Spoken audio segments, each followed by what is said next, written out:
program breakout that was shared in February. Yes, All right, which will great. be my answer to what would work, what would make sense for Jamaica long term. Yes, all right. I'll send you my email during the break. When we come back, we'll take some more matters arising from this. This is the hotline. Okay. Thank you.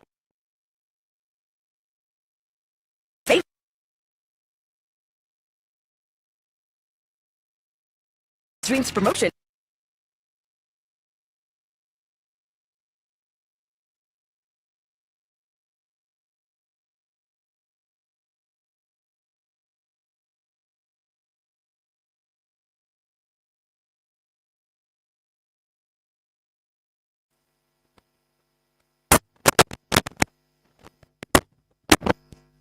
U.S. Department of Homeland Security during the Americas Counter Cartel Conference in Miami, 5th of March 2026. Yes, myself and Ambassador Anderson and the Consul General Oliver Mayer. This is a conference specifically looking at the activities of the cartels and the guns and the drugs and all of that problem that we're having. Yes. But before you go there, Yes. Mrs. Shields, just what you said a while ago, I'm denying that I propose to have 10,000 deportees under the TCN. You know, I'm a little bit disappointed that I even have to have a conversation, but because when you look at it, why would, you know, as an ambassador, you're also the person who negotiate for your country. Why would anyone go and negotiate to have 10,000 deportees come into Jamaica? It just don't make sense. And if you are, and by the time this report came out, it is already known that we are discussing and agreeing to 25 persons per fortnight. That would be about 50 per month maximum. So you're looking at what, 16 years for 10,000? It's clearly not the same program, and it is amazing to me that we're even having a discussion about that. The MOU, the parts that were leaked, also spoke about not having criminals come to Jamaica, Yes. convicted criminals, except for persons who have immigration violation. And many of us have relatives in the United States who have had immigration violations from overstaying their time there, other things like that. So it is the fact of what came out does not support a conversation about 10,000 deportees coming to Jamaica. You were contacted by the Gleaner by WhatsApp. Yes. They say that on the 17th, they ask you a number of questions. What role, if any, you played initiating or advancing discussions with the U.S.? And you, in a late night response, you didn't respond directly to the questions, but there's a quote that they attribute to you, which says, "It is actually not protocol to comment on the matters that fall in the portfolio of other ministers. The only comment that I could make is that I supported the MOU as part of the cabinet approved process and decision." Did you give that quote to the Gleaner? Yes, of course I did, because I thought at the time they were speaking about the TCN MOU, the same topical TCN MOU, which speaks about 25 persons per fortnight transiting through Jamaica. Because I was not involved with the negotiations of the TCN MOU, I'd not have been speaking to it. So I thought it was unusual that they were reaching out to me. But at that time, I did not know that there was another document that was leaked and published about mixing me up in terms of saying that I proposed 10,000 deportees under the TCN. So you didn't no see the idea what they 16th were of speaking June. about. You didn't see the 16th of June Gleaner report I that have not said seen it.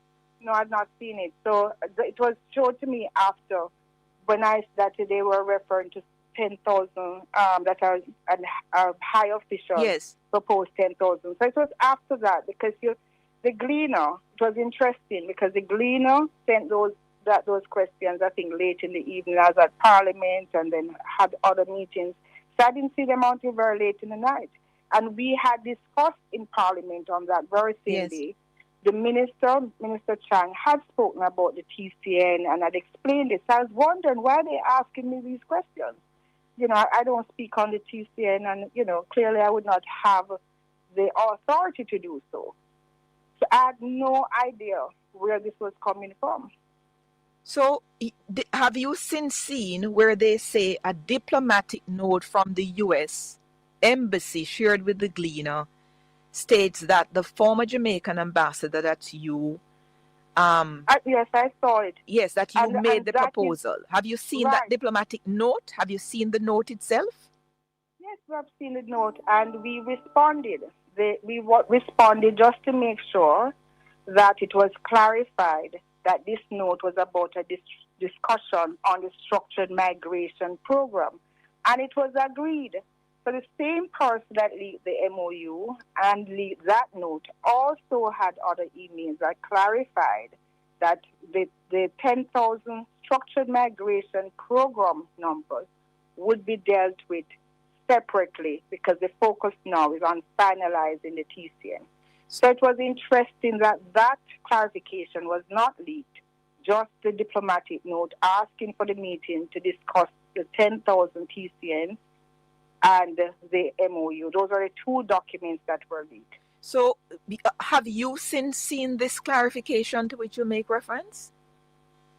Yes, so as part of the team that was involved in the discussions and the clarification. So not only would I have seen it, but the ministries involved would have seen it, yes. Can you please send me a copy of that clarification clarification I can't send as you well? Internal documents like that. I can send you, for example, a document that I've authored that is circulated generally, but not internal documents, no. So who is it you say clarified this comment that the Gleaner saw? Somebody from the U.S. Embassy? It was clarified by the U.S. Embassy, yes. And I'm sure if you ask the U.S. Embassy, they will also say, yes, it is clarified. That is why we proceeded to negotiate the TCN agreement and arrived after another 3 months or 2 months after that diplomatic note was sent to an agreement. Now, I think what is also missing as you're asking those questions, what is missing is the timeline. Just hold on for me. Hold on for me, Minister. I have to take a break. Will you just please hold on for me? This is the Prime Minister, Ambassador Audrey Marks, and she was telling us before the break that the timelines are important. Minister, we're back with you. All right. Thank you so much for waiting. I know we committed to ending. I certainly committed to ending at 11 o'clock, but we didn't get you about 8 minutes before. So my apologies for the long delay, and I know you have an extremely busy schedule today, so thank you for the indulgence. Tell me about the timeline. I want to get back to the timeline. Yes. Because that is important. The diplomatic note came in, I think, around the 10th of March. And the clarification was done just about either the 10th, the follow-up email clarified about the two programs that have been done the 11th of March. The MOU would have been signed on around the 15th or so of, let me just look, around the 15th of June.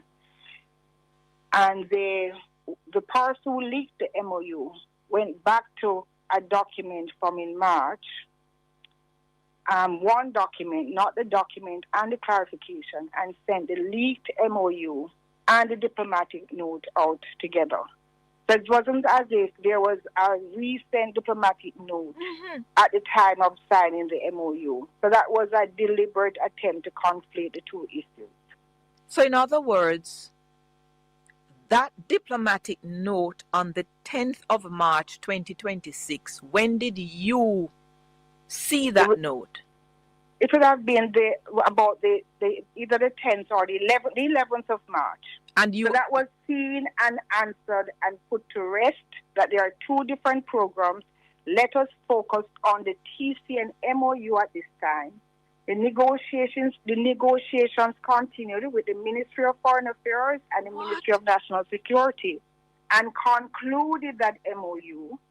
And the conclusion of that MOU said a maximum of 25 persons would transit Jamaica every 2 weeks. They would not be criminals. They would not stay here. They would not stay more than, I think, 7 days, maximum 14 days. if at any point 10 of those persons asked for asylum in Jamaica, the program would immediately stop. So the maximum persons that could stay in Jamaica at any point would be 34. So all of that was worked out before the agreement was signed. No, So but hold on. This is interesting because yes. I got the impression. Yes.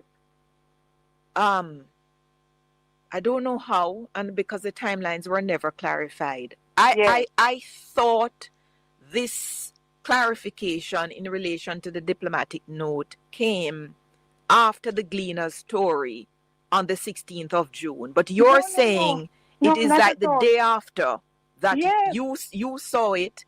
You wrote to the US and they clarified it to say that it's not, you're not talking about the TCN program, but you're talking about the structured migration program. Yes, and then you have to look at you're a lawyer. You look at subsequent actions that was settled, and they moved on to discuss the MOU. Yes, and they spent another 2 months discussing. In fact, nearly 3 months working and negotiating on the MOU.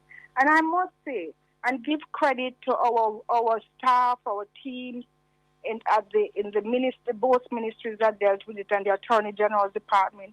The U.S. will tell you this was one of the hardest negotiated MOUs that we have, and the one that really it would have the most safeguards for Jamaica in it. So they spent time and they negotiated something that could come back to cabinet. We could look at and say, okay, we can move on this. But the reason why it wasn't made public immediately, because it is still work in progress. You can sign off on the MOU, but then you still have to work through the details. And further, even if the government had planned to make it public, the stage where they had reached to say we have now reached to assignment, that would have been decided on the Thursday was when the MOU would have been signed in June. And the press conference that follows would have been on the Wednesday. This was leaked on the Monday. Oh, so hold on a second, because the times are important. As I recall it, the minister, when he spoke in Parliament, he spoke on the 17th of June. Yes. And he told us the MOU was signed the Thursday before, which was about the 11th. 11th of June. 10th or the 11th. I think he said Wednesday or Thursday. Yes. So you agree with that? That is about the 10th? Yes, I agree with that. Right, because originally you said the 15th. I just want to make sure that you are pulling back the 15th then, and you are saying it's about the 10th or the 11th of June? No, the 15th was when I think was released in the Gleaner. Is that the 16th. The 16th it was released in the Gleaner, but it was signed about the 10th or 11th, you were saying. So it would not have come to the public for discussion until press conference day, which would have been on the 17th. So it was deliberately leaked before the government had a chance to even discuss it, any aspect of it. Because there's a if you notice, for example, many persons are saying, why did the government take so long to respond? Because there's a process in how the government responds.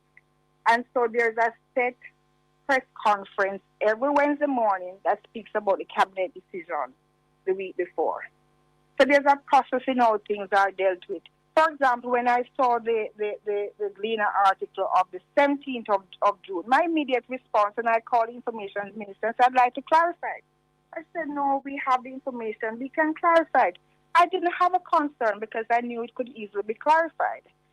But what has happened is that there's been an orchestrated effort to conflate the two things and to create panic in the society by using a document that came in 2 months before that was settled and put aside and use it to cause panic in the country. But you don't know if Gleaner had the 11th of March communique from the United States, which, what you say, clarified the 10th of March diplomatic note. Do you know? I don't know, but the Gleaners seem to have had so many documents, such details. They had details on a document that was not yet finalized in that leak. And so, I will give the Gleaner the benefit of the doubt that they may not have had it. Yes. But your station, your group of companies, the TVJ News, they went to St. Mary They went with a report to speak about third-party nationals being housed in St. Mary. They pinpoint somebody's house and say they are now here. That type of journalism, it has put a question mark about involvement of the Gleaner and how the reason why they put out information the way they did. And it has, in my mind, brought the entire RJR, Gleaner Communications Group, into disrepute, because normally this group, you're an established entity, you're on a license, you have to operate on facts. Now, this social media, fly-by-night entities, they can come up with anything. But for this group to be proceeding in spreading a false rumor that will cause panic in the country, it is really bad behavior. Isn't the problem that the government has so badly handled the situation after the report came out by the Gleaner, and in the absence of dark, then democracies die, people speculate, and all kinds of things get lost in the wash? Isn't that where your concern should be? That's part of the concern, but the other part is that there are certain institutions that cannot fall to the level of others. I grew up listening to RJ and watching TVJ News. You cannot proceed with a rumor. You have to get the facts.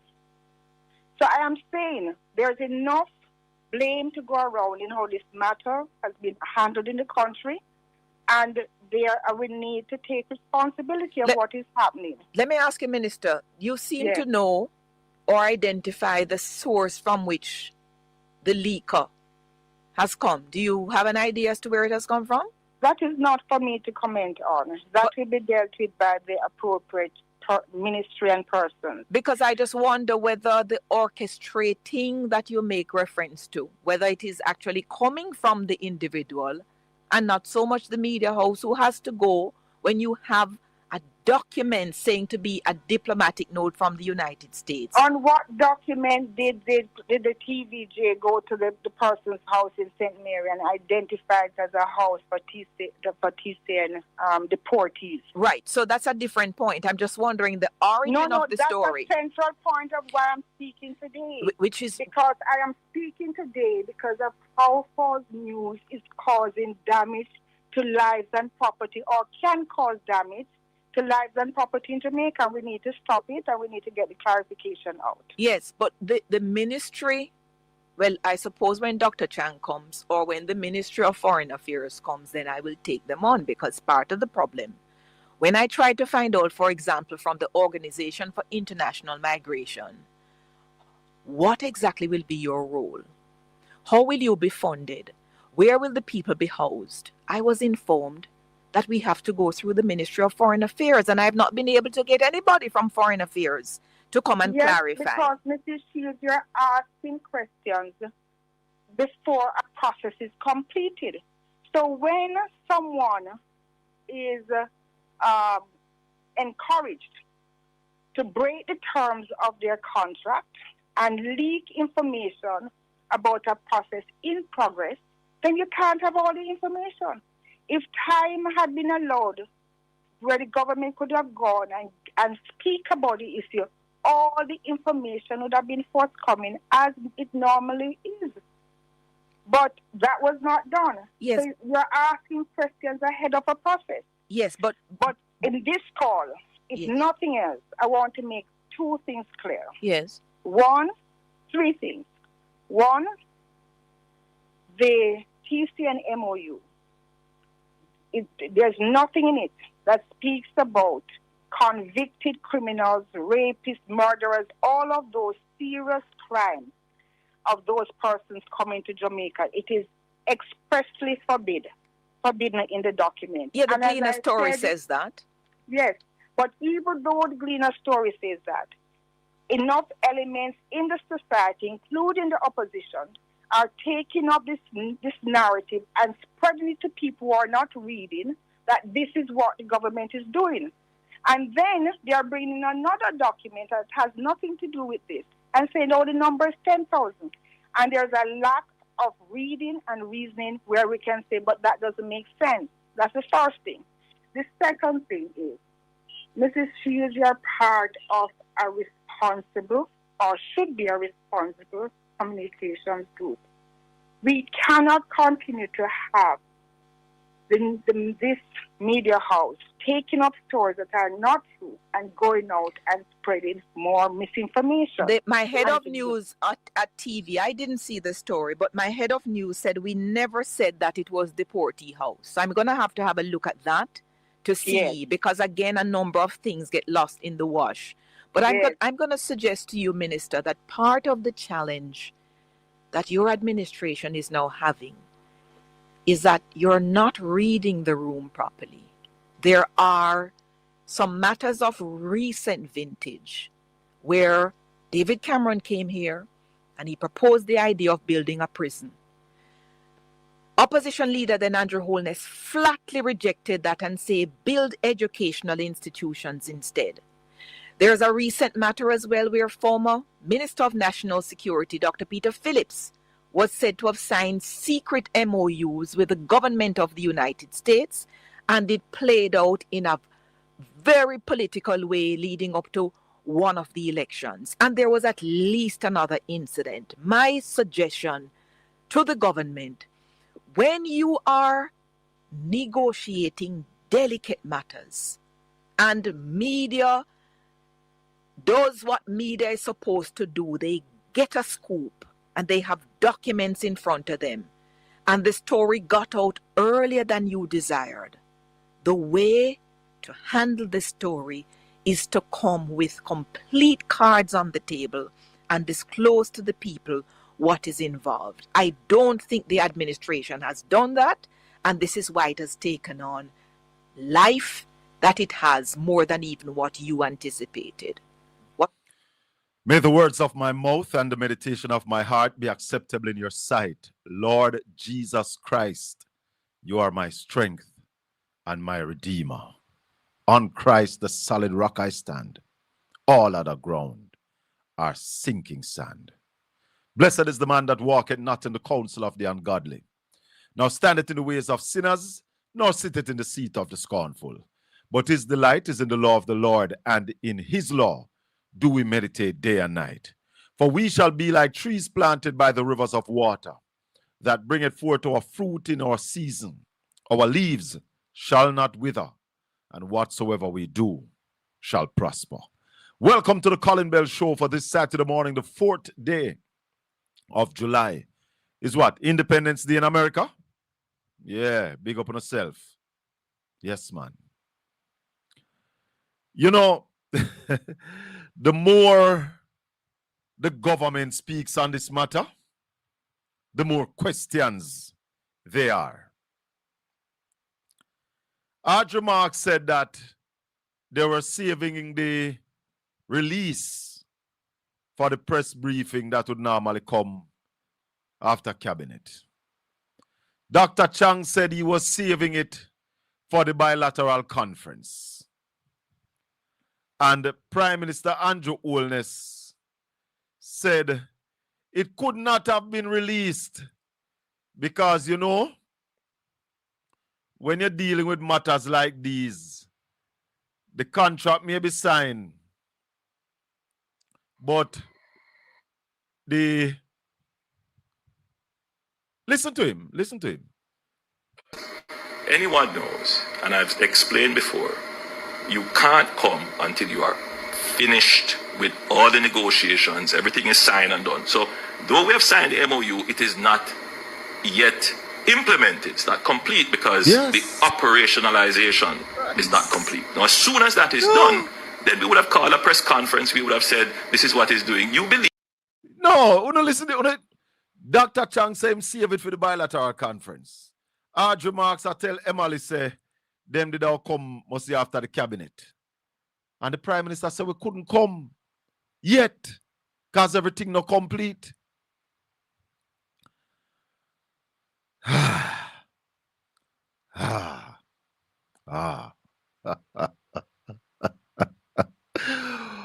What a tangled web we weave when we first try to deceive a government of deception.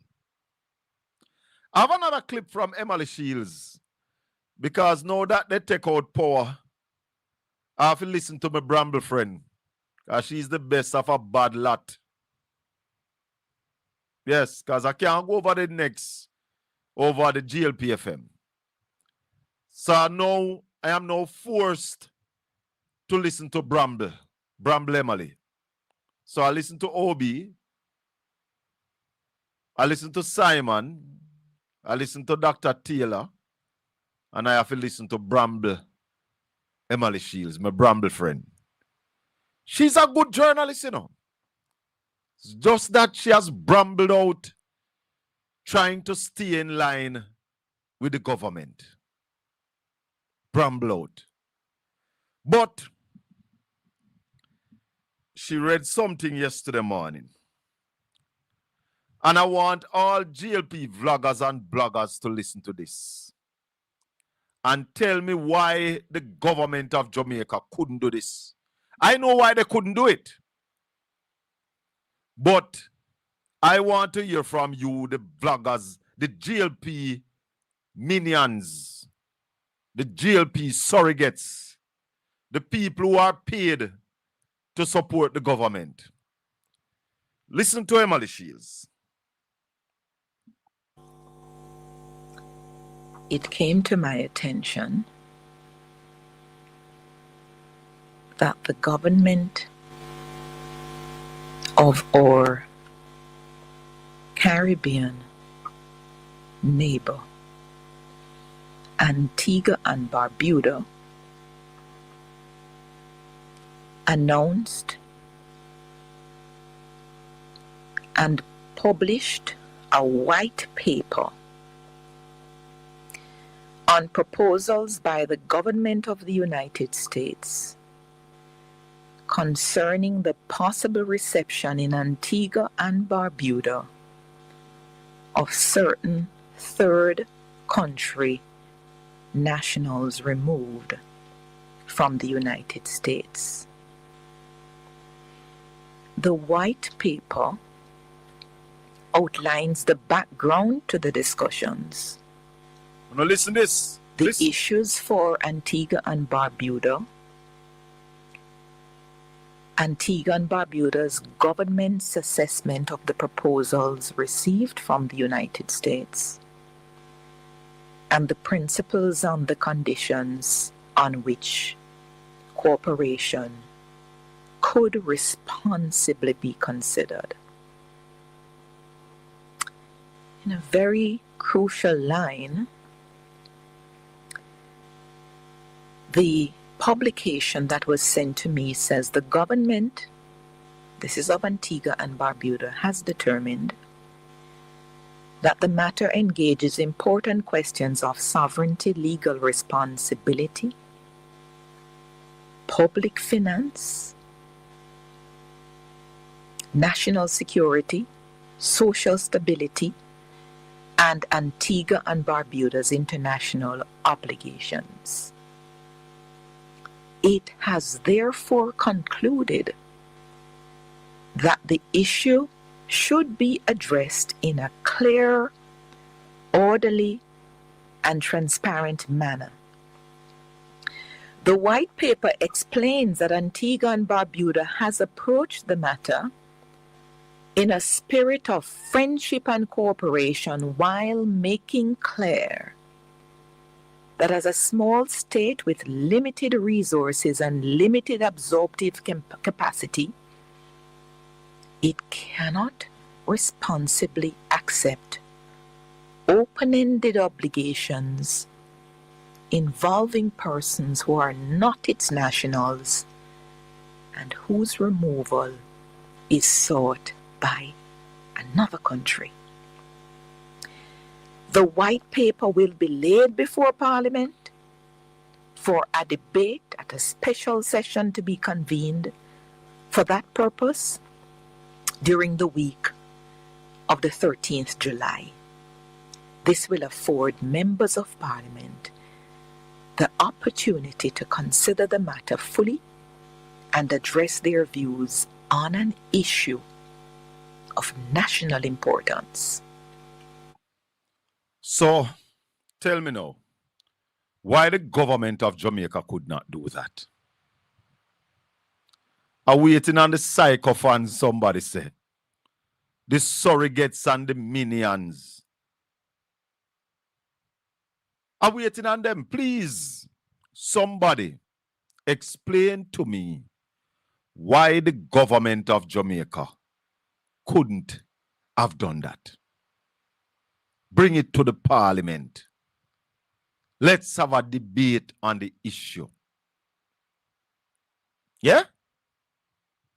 You see, I hear some people saying that based on all that America have done for us, it is the least we could do for them. How much have we done for America? Have we done nothing for America? Is that what you all want to say? We have done nothing for America. So therefore, anything America wants, we must do it. I've been warning you all that anybody who feed you, control you, and the fact that Jamaica is not able to feed itself is a major problem. It's a major problem. So because a man give you some money, buy your drink and buy your food, you must make him bow you out? No. No. You can be good to me, but you're not going to make me do the wrong thing. You can be good to me, but you're not going to bow me out. You hear me? When you have friends, you must be able to say to your friends, do the right thing.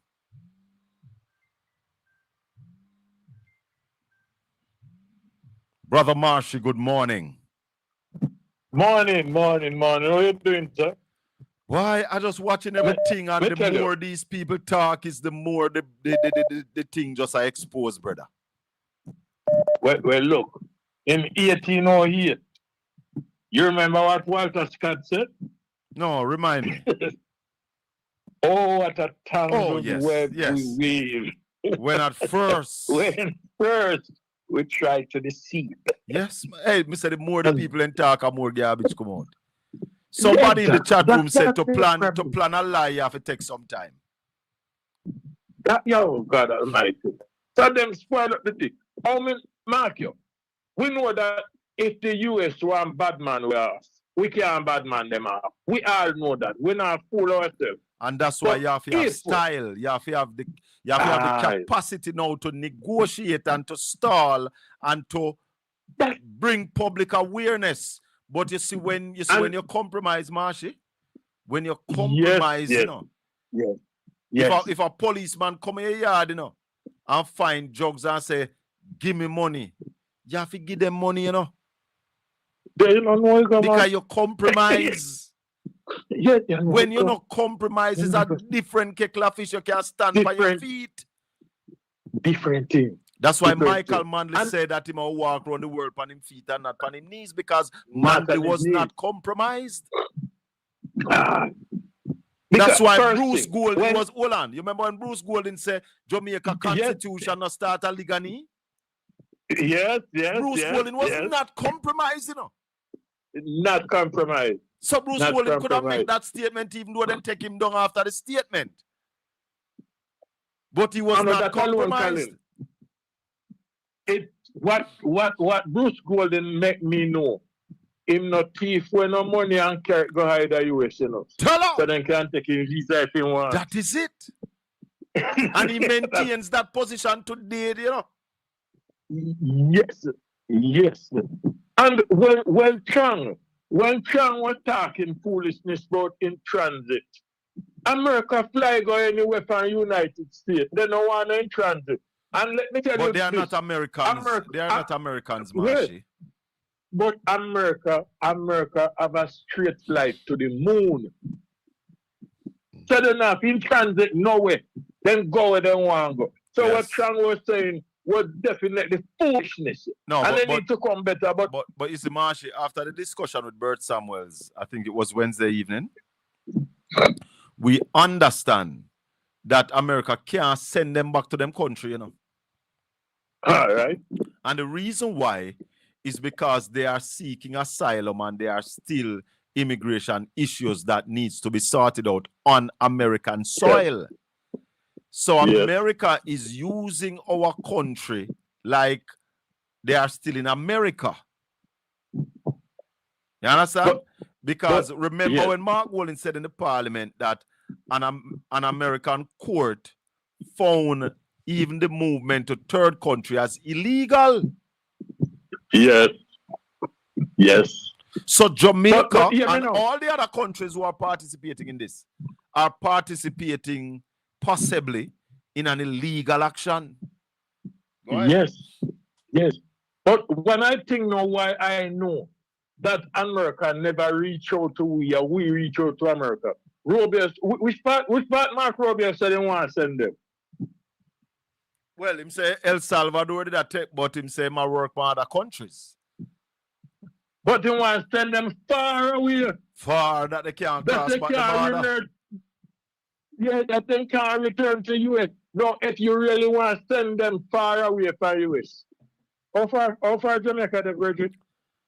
Yeah, we know they're so far, but guess what? They can't walk or drive, go back there. They can't wait. Yes. But what I know, if the government, you see, not Bruce, Andrew Wellness and the people them around him. If you walk my shrimp head, the thing what you see in the shrimp head, you know, I hitting at them leader. Hold on, I get a joke. I saw a man with a crab the other day. Brother, do a video with a crab. And him hold up the crab and him say, what's supposed to be in a head in the crab back? Yeah? And then him said the crab a labor right. He said the crab.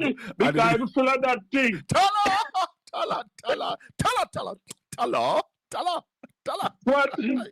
What Andrew said, Andrew Wallace said never pull away crab full of. What I know you do in leadership in a case like this, if the US did approach us, what I know the leader would do, would take up the phone and say, Mark Walden, here you know, we in a situation. The US want we do so and so. And you know, if we not do so and so, you know what can happen. How we can work around this. You and I can work out something. That's it, not cause any problem. And when we go parliament, we're not a problem. Come we work out something. No, but it's a dictatorship. Them not call nobody. It's a dictatorship. It's a dictatorship.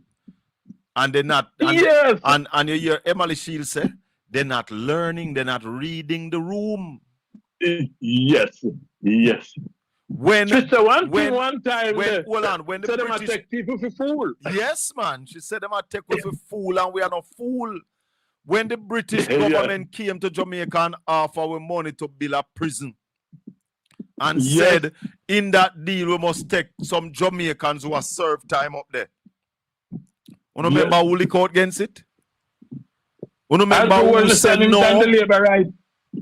You know, Andrew Wellness, why the man get to a stage, you know, where the man the man worse than rotten mango rasta. Yes. It's a bad. It's a bad, and then just telling more lie. Why are you Mark? Why are you Mark tell anything will make sense up till now? You know, you're the man try, you know, you should try ridicule the RGR group. And that's why you see once upon a time, you know. Like you want your life and the US too. No, but once upon a time, a Bramble friend that take her on, you know, and defend our media house, you know. You see how my Bramble friend a lean up like in a corner, like she had a kiss up her teeth. She want to say something, but she can't say nothing. God Almighty. Can't say anything. Emily Crooks. Turn back Emily Crooks, no? Because when you had the Emily Crooks, you was a cutting razor, you know. No, but hear me. Emily Crooks, because you see, she was like get away from the crooked way. So she get something to shield her off. No, but when she was crooked, she was sharp and straight. Yes. But now she has she's no man. It's bad. It's really bad. It's really, really bad. And they you know, You put yourself in a position where you can't come out. And That's then what hold on. happened when you try to deceive Audrey people. Marks is talking about a diplomatic note after the one that the Gleaner release. Until you can show with that diplomatic note, there is no more diplomatic note. Show it. Show that diplomatic note for the 11th. That correct the one for the 10th. But tell me this then, because you're more political sense than. Because you want to put in labor business tonight. If a labor you have to deal with, you know, carry the minister of labor with you. One. And if a labor you have to look, work you have to look, what the hell you do? A homeland security. So, hold on now. We want 10,000 workers from the US. And you got a homeland security. The next thing, Marshy, when we hear some of the psychophants, they must say, 25 a week, it would take 16 years for 10,000 come here. Then, hold on, what the problem? What the man them tell we said the deal now have no end date, you know. So 16 years from now, we could still be in that deal, taking 25 a week, we're not damn idiot. So what is wrong with that if it's going to take 16 years? It's still 10,000. Aye. Karen? Yes, sir. You bless up yourself. One love, go my and do the brother. work. One love. We are no fool. One love. Junior morning, welcome to the Colin Bell Show. Please, everybody, if you have not yet subscribed to the channel, please subscribe, like, and share. Everybody who is on right now, give me a thumbs up. Click the thumbs up for me, please. Feed up the algorithm and make YouTube spread this thing for no bill, please. I am not on, when I am on, I am not begging any donations. Not begging any donations. If I am going to do something, I am going to put up my money first and say me I will do it. The only thing I am asking for is for you to subscribe to the channel, click the like button, click the notification bell to ensure that when we are on, you get a notification, and to share the channel with everybody in your contact. That's what we are asking for. That's the support that we ask for at Portland Spice TV. When we're going to step out and do something, we put our money up there first, and then if anybody wants to contribute, you are free to contribute. But what we ask you to do when you come here, click the thumbs up, share the channel with the people in your contact. And if you have not yet subscribed, please subscribe, like, and share. We also ask you to become a Portland Spice ambassador. By doing that, you tell everybody you know about this channel where we have the best discussion on governance in Jamaica. Thank you very much. Junior. Morning. Blessings, my brother. You have to have a family. You have to have a family link up a Boston. So we can link up. So you can't have no fest again, you know. Wait, so we can't have no jerk festival. So we have to just invite everybody to come to Boston one day. Link up. All right. Man. We all come and link up. What about Independence Day? Can we do it Independence Day, August 6th? Are we? No, I don't want to do it Independence Day when whole heap of people are going to come where might not be a part of us. But let me tell you which day we should do it. Can we do it the 4th of August, Tuesday, August 4th? Make we link up at Boston Beach. All Portland Spice subscriber. All right. Yeah, man. And then we keep reminding everybody. Yes, so man. The don't come out of the head. Hold on, I don't want to go in August when people are on the holiday. Make we do it in July. Can we do it the end of July? Can we do it Friday, July 31st? Let's do it the last day of July. Friday the 31st of July. Make we link up every Portland Spice ambassador and Portland Spice family who have the time. The 31st of July, make we link up at Boston Beach. All right. Continue, Junior. All right. Yeah. The next thing. There are two common features of a labor right, you know. Tell me them. Lie and thief. Backside. If you want to know a labor right, there are two things you have to look on. So you have to do the two of them, or you can do any one of the two? Any one of the two. And that can get you on track. Lie and thief. But that's Junior, common among every labor right. Junior, isn't there a saying that one no go left the other one? All right, they walk hand in hand. Lie and thief walk hand in hand. Tell her. Yeah, they listen to one of the cabinet minister talk, right? Yes. No, you go to America and get 10,000 skilled workers. Yes. Right? Yes. Now, I live in Western Jamaica. People in Western Jamaica know what a skilled worker look like. Yes. We saw the white men working on the power line for JPS. Yes. And we can remember the government of Jamaica had to lend JPS 150 million. For pay them for 2 months. Right. And we know also hey, that hold on, Junior. Everybody give Junior a round of applause. Hold on, man. Everybody in the chat room, put a thumbs up for Junior right now. If you're in the chat room, give Junior a round of applause because Junior, you see that argument that we just put a while ago? It was man. what? It was 150 linesmen and $70,000 a month, you know. $75,000 a month to pay them. And we got and so people in Jamaica need to realize that everything them tell us we must believe. No. Colin, look at it. The wage in Jamaica, the minimum wage in Jamaica is $100 per week. Yes. Skilled workers in America work for $100 per hour. Tell her. Continue, Junior. What is the per capita income of Jamaica? Junior, you after that bastard meet you 31st, you know, because I never meet you yet. Yeah, and me going to tell Neville, say, Neville, you have a forward. We never meet you yet neither. You have a forward.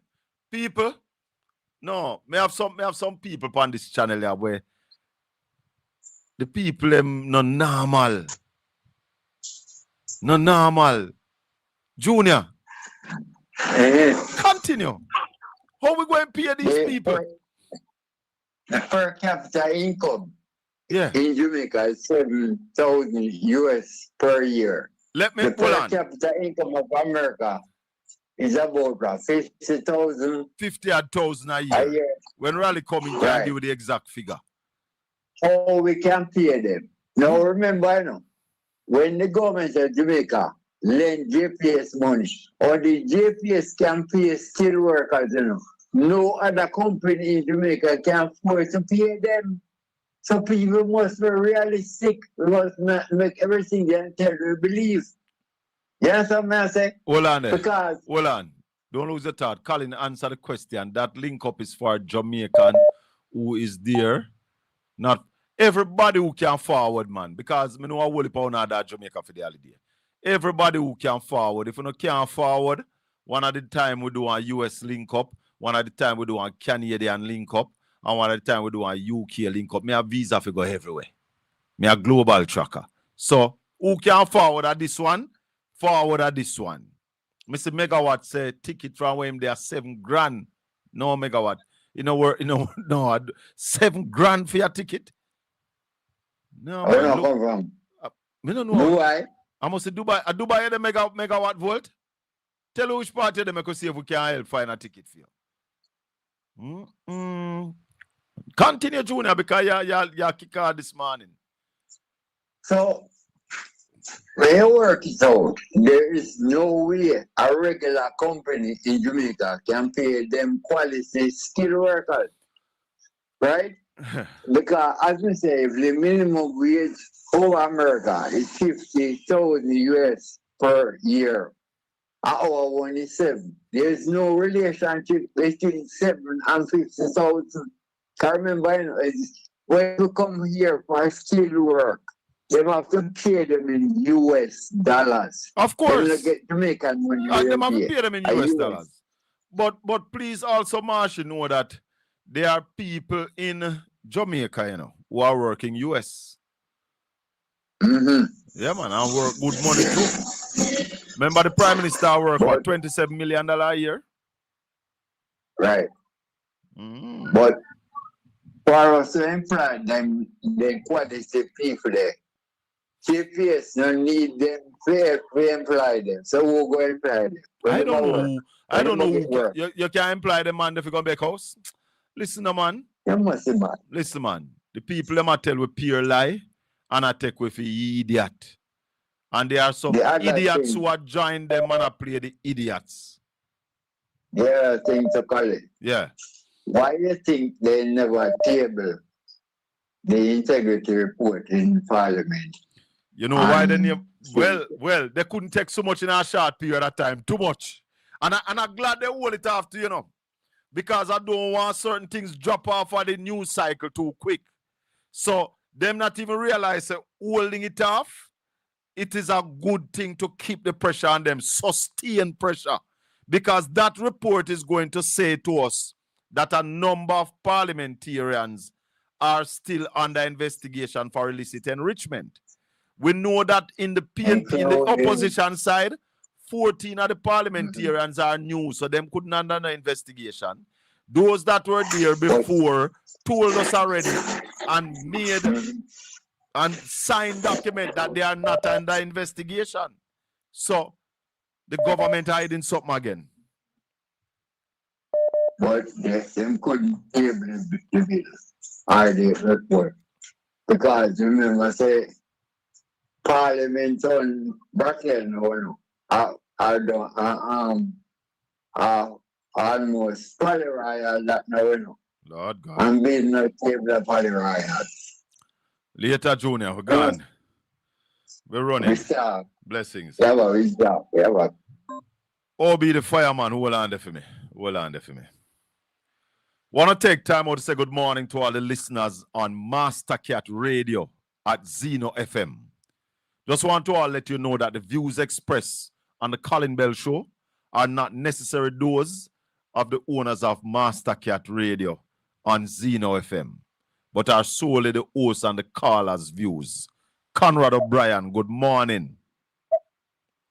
Hi, Colin. Morning. How you doing? How you doing, my brother? Good day, here. I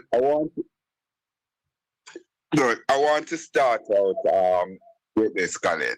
Yeah. I really don't like absolute argument in some cases.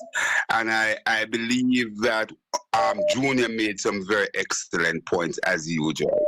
But I think, one has to be careful how you can diminish your argument in some way when you put something forward. We know that there are a lot of persons within the Labour Party, especially within the leadership, this present leadership, that they basically strive and lies, and there are a lot of things that are out there that you could even talk to them about stealing and dishonesty. But to say that every Labourite or every person who supports the Jamaica Labour Party lie and thief, I don't like it, believe me. And, we have to be careful. I'm sorry. I know persons may say, Conrad, where you going? But I don't like it. Let's and sometimes we have to pull up with callers. We have to pull up with callers, Colin. It's our job. Obi, hold on. Hear me now. Mm-hmm. I'm hearing you. I'm going to say this. You have supporters, you have people who support the party who are not Labourites. But every hard-nosed Labourite is a liar and a thief. Okay, all right. Let's move on. And I allow you. Let's move on now. Hold on, before you move on, Junior said them now have to do the two of them. They must either be one or the other. And I just want to say to people that I grew a youth called DP. And when I see DP start tell lie, blatant lie, but it convinced me. Yes, him is a hard nose. It convinced me that to be a hard nosed Labourite, you must be a liar. Because that little youth, I never expect him to reach that position of blatantly lying. And when I say blatantly lying, I mean I tell lie on things where you know from her to MC and a soy go, and you're out there in the media saying a soy go. It convinced me that to be accepted in the Labour Party as a hard-nosed Labourite, you must lie. Well, I don't know, but listen, I tell you this, that I encountered DP. As a matter of fact, I had to block him because I find him to be rather obnoxious. So I understand where you're coming from with that. And what you said, that you have been, you knew him for a long time and you would have been instrumental in certainly assist him within, dealing with certain things. And, for him to really just blatantly lie on you and so on, it's really unbecoming. But that as it may, Colin, you played a clip this morning with broadcaster, journalist, attorney Emily Shields, and certainly that's how we expect decent government for the people, by the people, to operate like Prime Minister Gaston Brown and his administration in Antigua and Barbuda. Colin, sometimes we have what is called best practice or best practices, and that represent to me best practice. And our government, even at this late stage, could take a page out of that. Remember that from day one of the foremost arguments that the spokesman and national security for the People's National Party, Fitzjackson, made, when you spoke to him, when I spoke to him, when he spoke in Parliament, he has been diligent in asking the government to bring the MOU to the Parliament and share it with the people. Is that too hard for the government to do, Colin? Oh, it's hard, but guess what, Obi? When the leaders are compromised, brother, that is where the problem is, Obi. How you tell a policeman say you can't give him a $10,000 for that him want when you breach? That's the only time the policeman can ask you, can basically violate, because for a policeman to ask you for money is a violation of your rights, But he violates your rights when you have already been compromised. Indeed. We saw also, Colin, where Minister Marks, former ambassador, entered the fray.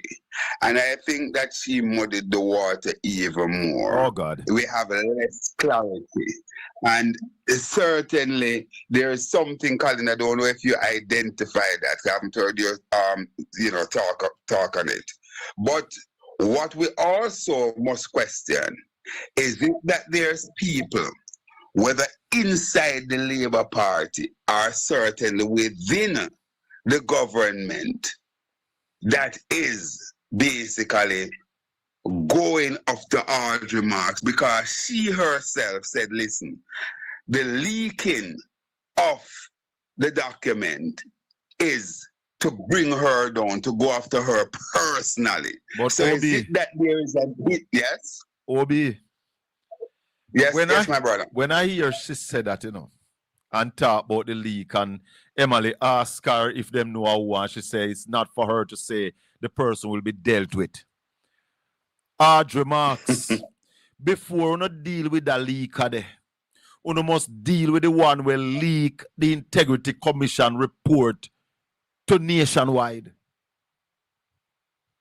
Absolutely. You never know, say. Absolutely. People that will leak where you don't want to leak, when you don't allow them to leak, where you don't want them to leak.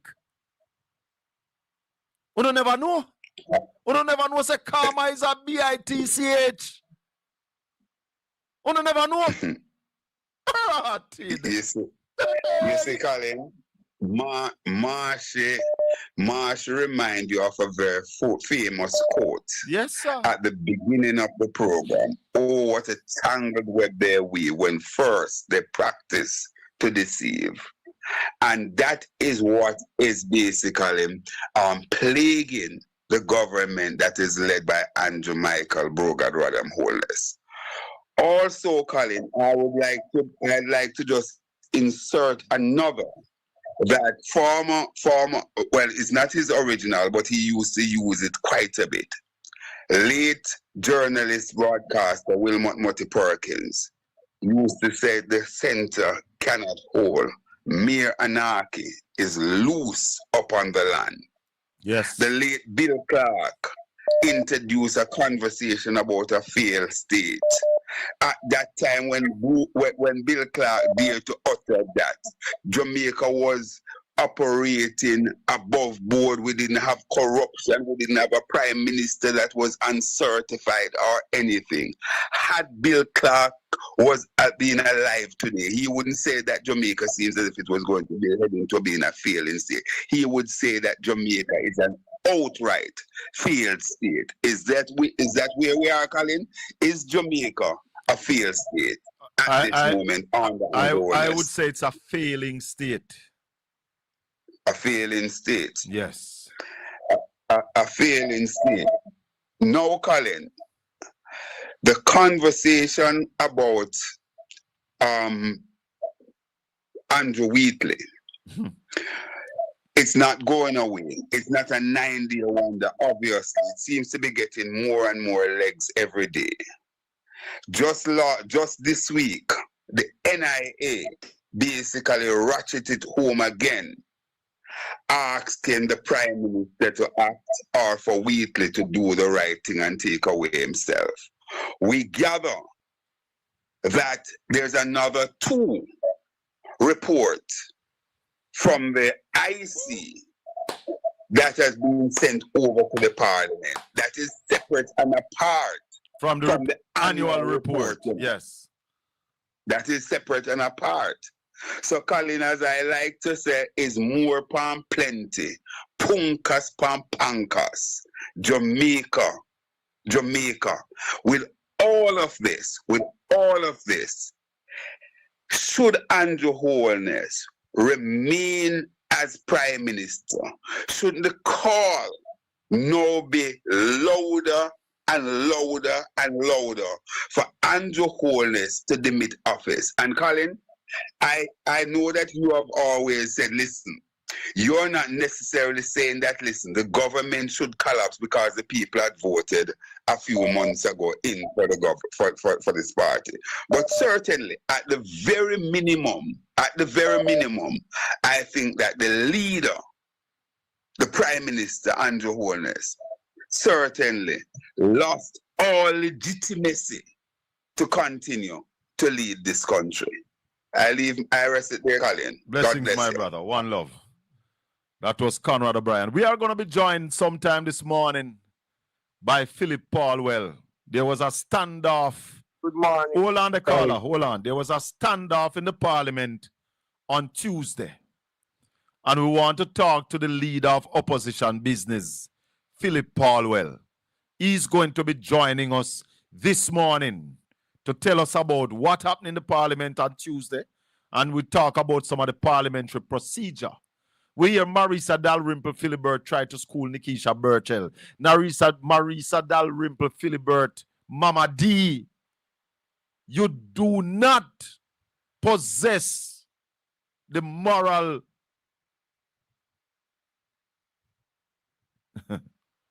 fortitude.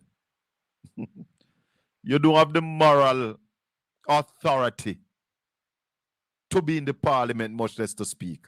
Go sit down. Go ahead, caller. Yes, Colin. Good morning to your listener. Good morning, Obi.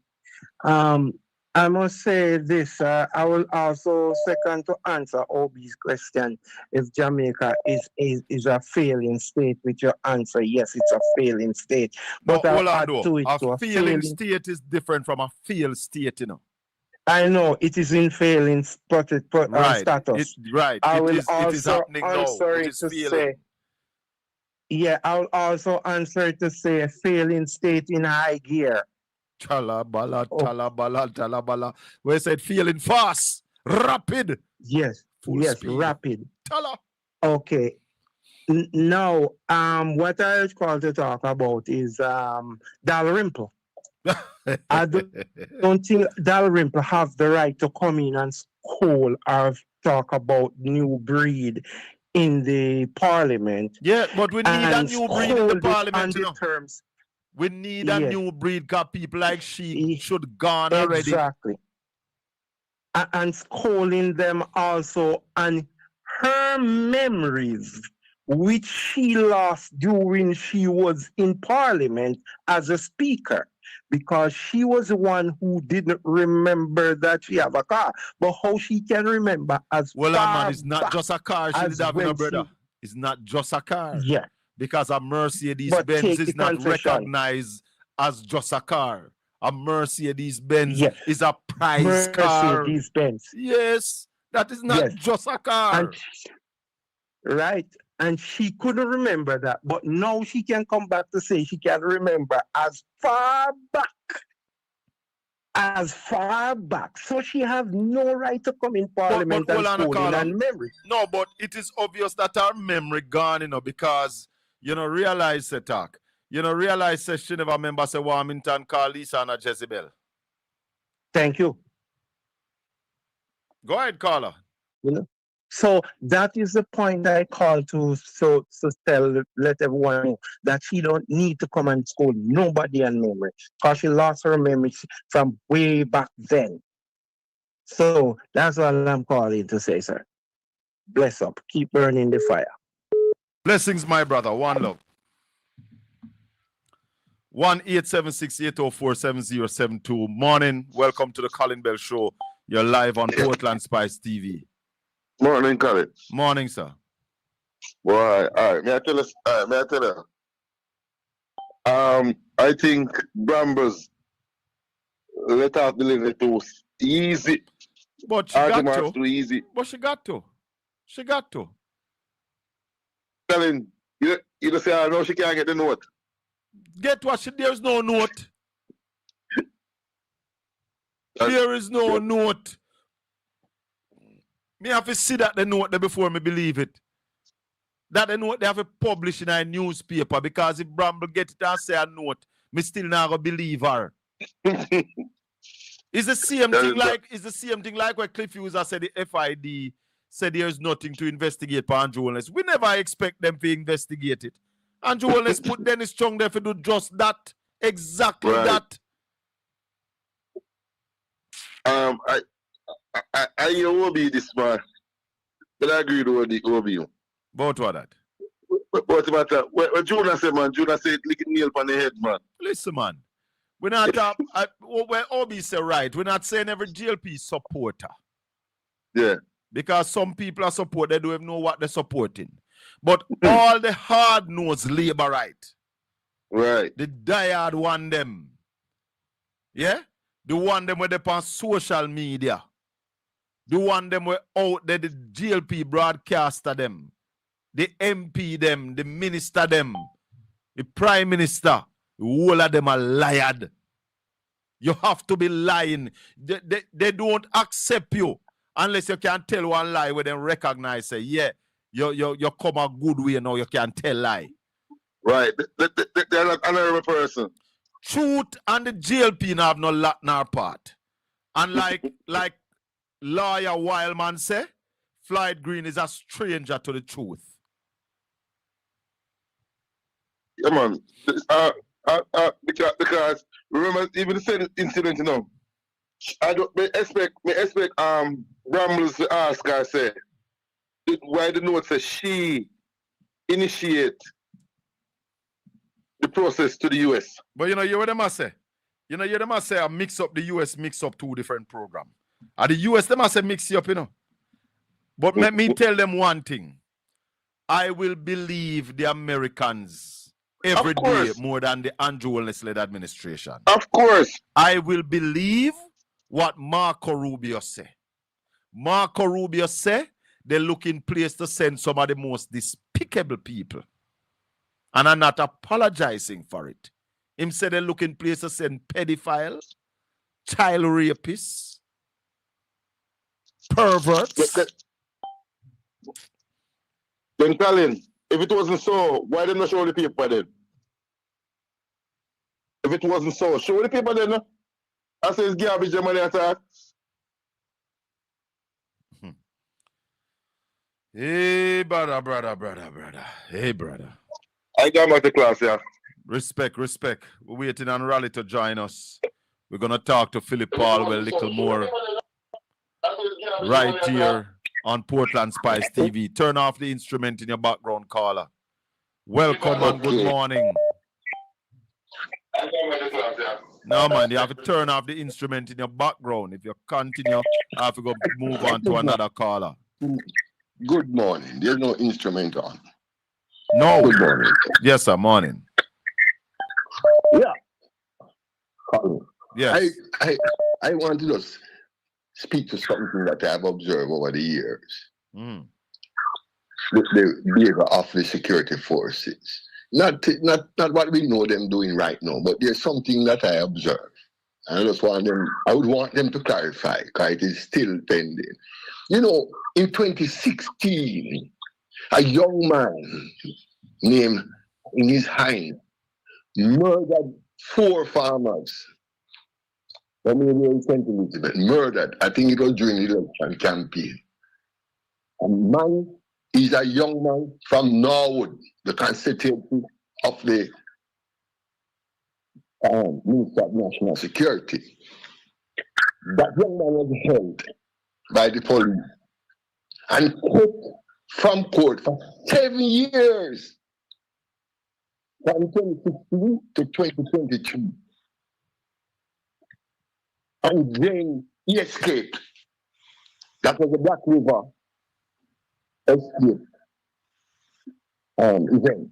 The 8 persons escaped by cutting out the bars and they had to suspend everybody or whatever they did to all the policemen. And it was just impossible somebody doing that. Yeah. And he escaped. And that man has been running wild in Jamaica. No pictures of him and the system. He's just out there. No, we don't hear the police mention no intent. So that's in the Black River escape, you said? Yeah. Yeah, the Black River jailbreak. Yeah. Yeah. And so that is still pending. Next thing now, for the last 20 years and more, not more, but from there coming on, there are 2 groups in Spanish Town that there's a created name, murdering each other and so on. One called the Craftsman, one called the One Order. Yeah. But what I've observed is that they had no attempt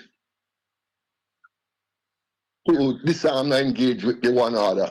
They have been slaughtering the members of the Klansmen all around the place. All of them don't go country and kill them.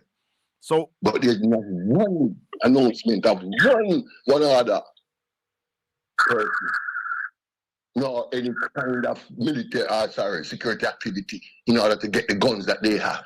Wow. And you know. Yes, man, we are here. Yeah, man. I've been told too that many of the sites owned by the GLP government members, these construction sites, are manned by people from the One Order. They are the watchmen.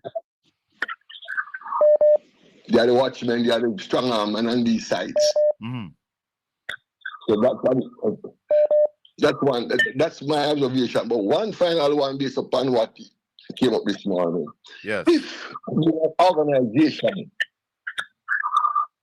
a group of 30 what? And there are somewhere between 8 and 11 members of your group who have been cited for corruption. And you sit there and don't say nothing, you don't demand justice, you don't demand accountability, then you must be part of that. Well, the Prime Minister said him don't know about no investigation, my brother. No, I was thinking about where you can say, I'm saying that all the members of the GLP parliamentary team are corrupt. Just like Obi was saying, boy, you can't say that. I am saying once you sit there with these people and join in their conversation and defend their actions, you are part of it. That's reality. All right, my brother. Yeah, respect and thanks. All right, sir. Blessings. Bless you, man. 1-876-804-7072. Hold on for me, caller. Hold on. Previous years with Petrojam, of which nothing came, you've reappointed him. and you have come under attack for doing so. Do you regret doing so now? So you will recall that Minister Wheatley at the time resigned in the Petrodome affair. And after the 2020 election, I did not reappoint him because those matters were not yet resolved. Those matters were since resolved, and therefore he was cleared to be reappointed. I was totally unaware of any report or any investigation. I am not aware of investigations that are ongoing. It seems to me that... Nobody haven't said nothing more. The man says he's not aware of any investigation that is going on. What that tells me is that the Prime Minister has turned his back on what the Integrity Commission said. And he has not inquired from his people, from his cabinet members, from his parliamentarians, if any of them are under investigation for illicit enrichment. And that sounds true because the Prime Minister is in court trying to get the law of illicit enrichment struck down. 1-876-804-7072. Good evening, good morning, caller. Tomorrow morning, hold on. Tomorrow morning, we're not going to be having Talk Jamaica. Talk Jamaica will be here at 5 o'clock tomorrow evening. So we will have a Sunday morning program tomorrow.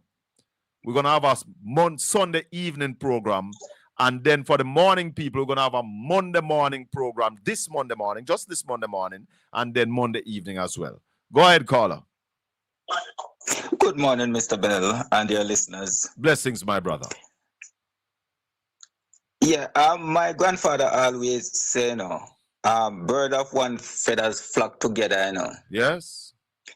And them always say, every liar is a thief. One can't go down to the next one, because you can't tell lie you a thief. Tala. Anyway, may I just have some question what more have to ask the government MPs. I just want to know how them feel to know that Jamaica is under so much cloud and they are not responding to what the people are asking for. Because I don't believe it's all of the MPs are under investigation for illicit enrichment. So I'm asking for those who doesn't have that cloud over their head, why aren't they speaking out for their constituencies? They cannot, because the Prime Minister did put a gag order on them, and tell them say none of them never say nothing, You remember? Yes, I understand. Yeah, I understand that bit, but what I'm saying is, all right, in the UK, the Prime Minister in the UK had hired somebody and didn't do his due diligence. And he has to step down. He has to step down because the MPs are asking for him to step down from his own party. They're saying, no, we can't work with this. His own party MPs. So that doesn't have anything to do with the gag order that have been placed and for the illicit enrichment. What is happening now? We had two MPs that have been the IC have recommended to be charged. Two of them that's still sitting in the parliament. So what I'm saying is the MPs on the government side should be asking the Prime Minister what is going on. I'm not even the MP on the government side. We don't understand where you expect MP on the government side must ask the Prime Minister. Yes. Yeah, yes, I'm asking for a miracle. Oh, okay. Wanna like up the live, everybody. The caller is asking for a miracle. Now click the thumbs up. It no cost nothing to click that thumbs up button there while the caller asks for a miracle. Ralston Iman join us. Ralston Iman, good morning. Yes. Hold on, they're good not morning, here. Mr. Ralston as well. Hold on. Raleigh? Hold on there. Morning. Yes, we're hearing you now. We have a caller asking for a miracle. Him say the MP on the government side must ask the Prime Minister who are those that are under investigation for illicit enrichment. That's not gonna happen. Not the. Well, maybe Marlene Malawufort might do it. Because she did say the Nara bill needs reworking. Yeah, but she's not gonna Yes, I realize that she's very coward. Well, I couldn't say that she's coward. I would call her the bravest of the lot. Yeah, but because remember that she voted against, you know, some aspects of the bill. Yeah. She voted against it and then she voted for it, you know. The what's the bill called now? The NARA. The one that is yes. All right. A next thing. The leader of government business. Speaking about rules, right? And God. And during COVID lockdown, I've seen him the other day, and I'm wondering, does he really forget about COVID lockdown? And the next thing, they had a video showing Nikisha Burchell that she was videoing in the parliament, and my question is, who was videoing Nikisha? Wasn't that person also breaking the rules? Because they had someone showing a video of them videoing Nikisha. So it's like 6 of one and half dozen of the next. Because they are still breaking the rule. They are still breaking the rule. Them a rule breaker, my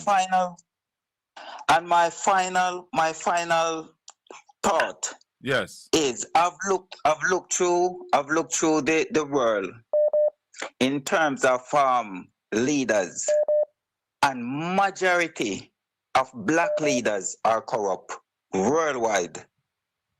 And I'm asking, why are we so corrupt? Thank you. I will stay in and listen for your reaction to that. Blessings. Hold on the ball. Rally morning again and welcome. Give us an update on the week that was in the Jamaica economy. Majority of the leaders of the world are corrupt, black and white. Anyway. Yes. I could start with outside. The American economy, the rate of expansion has been reduced from the original forecast of 2.4% to 1%. The amount of jobs created in June was 57,000.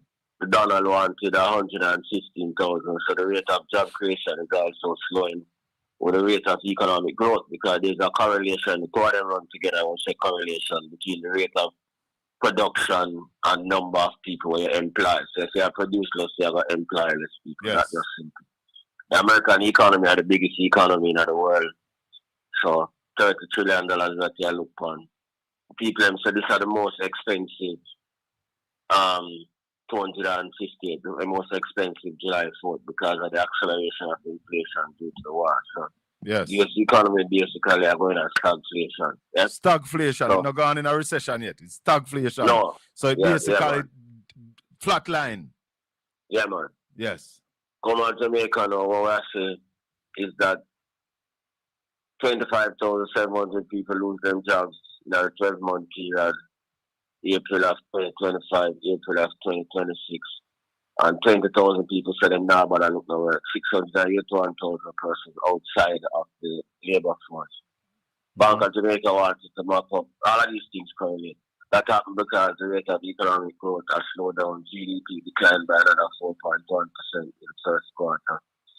Bank of Jamaica wanted to map up 21 billion and get 41 billion instead. So hold on before you go there. Starting numbers are out on the first quarter. Yeah, man, first quarter GDP down by 4.1%. Oh, so it's not 5.9 like PIOJ said. No, so 4.1. 4.1. Mm-hmm. Right, continue. Yeah, agriculture down by 18.3, mining down by 25. Construction down by 1.4, manufacturing up by 0.6, accommodation, which is a proxy for tourism, down by 16.6. The only other sector within the services to grow is the financial and insurance services sector, up by 2.9. All right, so, and that the stats. Now, another big problem was developing. The FSC now said they need to get $642 million more from the general and life insurance companies are seized because they say they might run a deficit of $407 million this year after the Minister of Finance take $500 million from them. Hold on, the rally. Hold on. Repeat that. Repeat that. The FSC is going to run a deficit of $407 million this year after the Ministry of Finance get the $500 million from them. So then they must raise the fees on the insurance company, life insurance, general insurance, and the security dealers to get another $642 million, right? Because without that, they might have a bigger problem. Next year, even though them collect all them fees, next year they'll still be in deficit of $186 million. So last week you told us that because the government take that $500 million from the FSC, insurance are going to increase. Yeah, because insurance companies and the security, not only security, insurance companies go buy stock with stockbrokers are going to increase them fees because of them two people that they might take the money from. So we want to find out although I want a big talk about resilience and because prior to Hurricane Melissa, most of the houses then weren't insured and those who were insured were underinsured.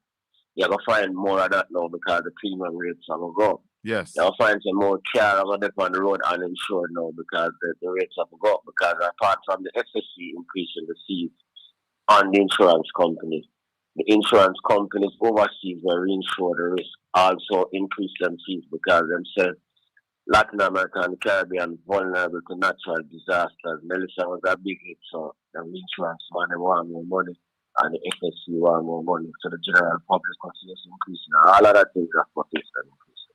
So the effect what caused this is the money that the government took from the FSC, that $500 million. Yeah, well, the government should have FSC in a bad financial position, so the government should have taken the money from them. The government worse than financial position as a result of the money should have raised the fees. And even after them raise the fees, them still have a deficit at the end of the 27 fiscal year. Well, we heard Julian Robinson on this one in the parliament loud. Yeah, man. And he also warned that the insurance costs for motor vehicle and all of them, so they are going to go. Life insurance to motor vehicle, your house, anything where you insure and your life too. And if you buy stocks, it's easier to go up the broker or charge them more money because them money have to find the extra money. What is that going to do to the overall economy of the country? Well, that is going to have another negative impact on the economy. As I tell you, what the money do is prioritize debt management over growth. Because the Ministry of Finance take all of them money because them so they want to hit the debt to GDP target of 60% within a So even with Melissa, they are still sticking to that 60% of GDP? How much time the minister tell you that, man? She tell you that, so that a major focus, and that's why the budget is about consolidation and not growth. Raleigh, I saw a thing there. I think you sent me a thing from the BOJ on foreign direct investment. Explain that to us before we go to Bolo. Well, net foreign direct investments was dropped only $283 million last year. And it has been going down constantly? Constantly, over the last from 2016 until now. So 2016, it was 928 million. 888 million 2017. 18 it got to 770 odd. 19 it got to 600 odd. Then 2020 200 odd. 2021 it come up back to 300 odd million. Then it dropped in 2022 to 218 million. 2025 it went up back. Hold on there. Went up back to 400 odd. Then 2024 it was 350 million. Then 2025 is 280 odd million. So a constant. What caused this decline, Ralston?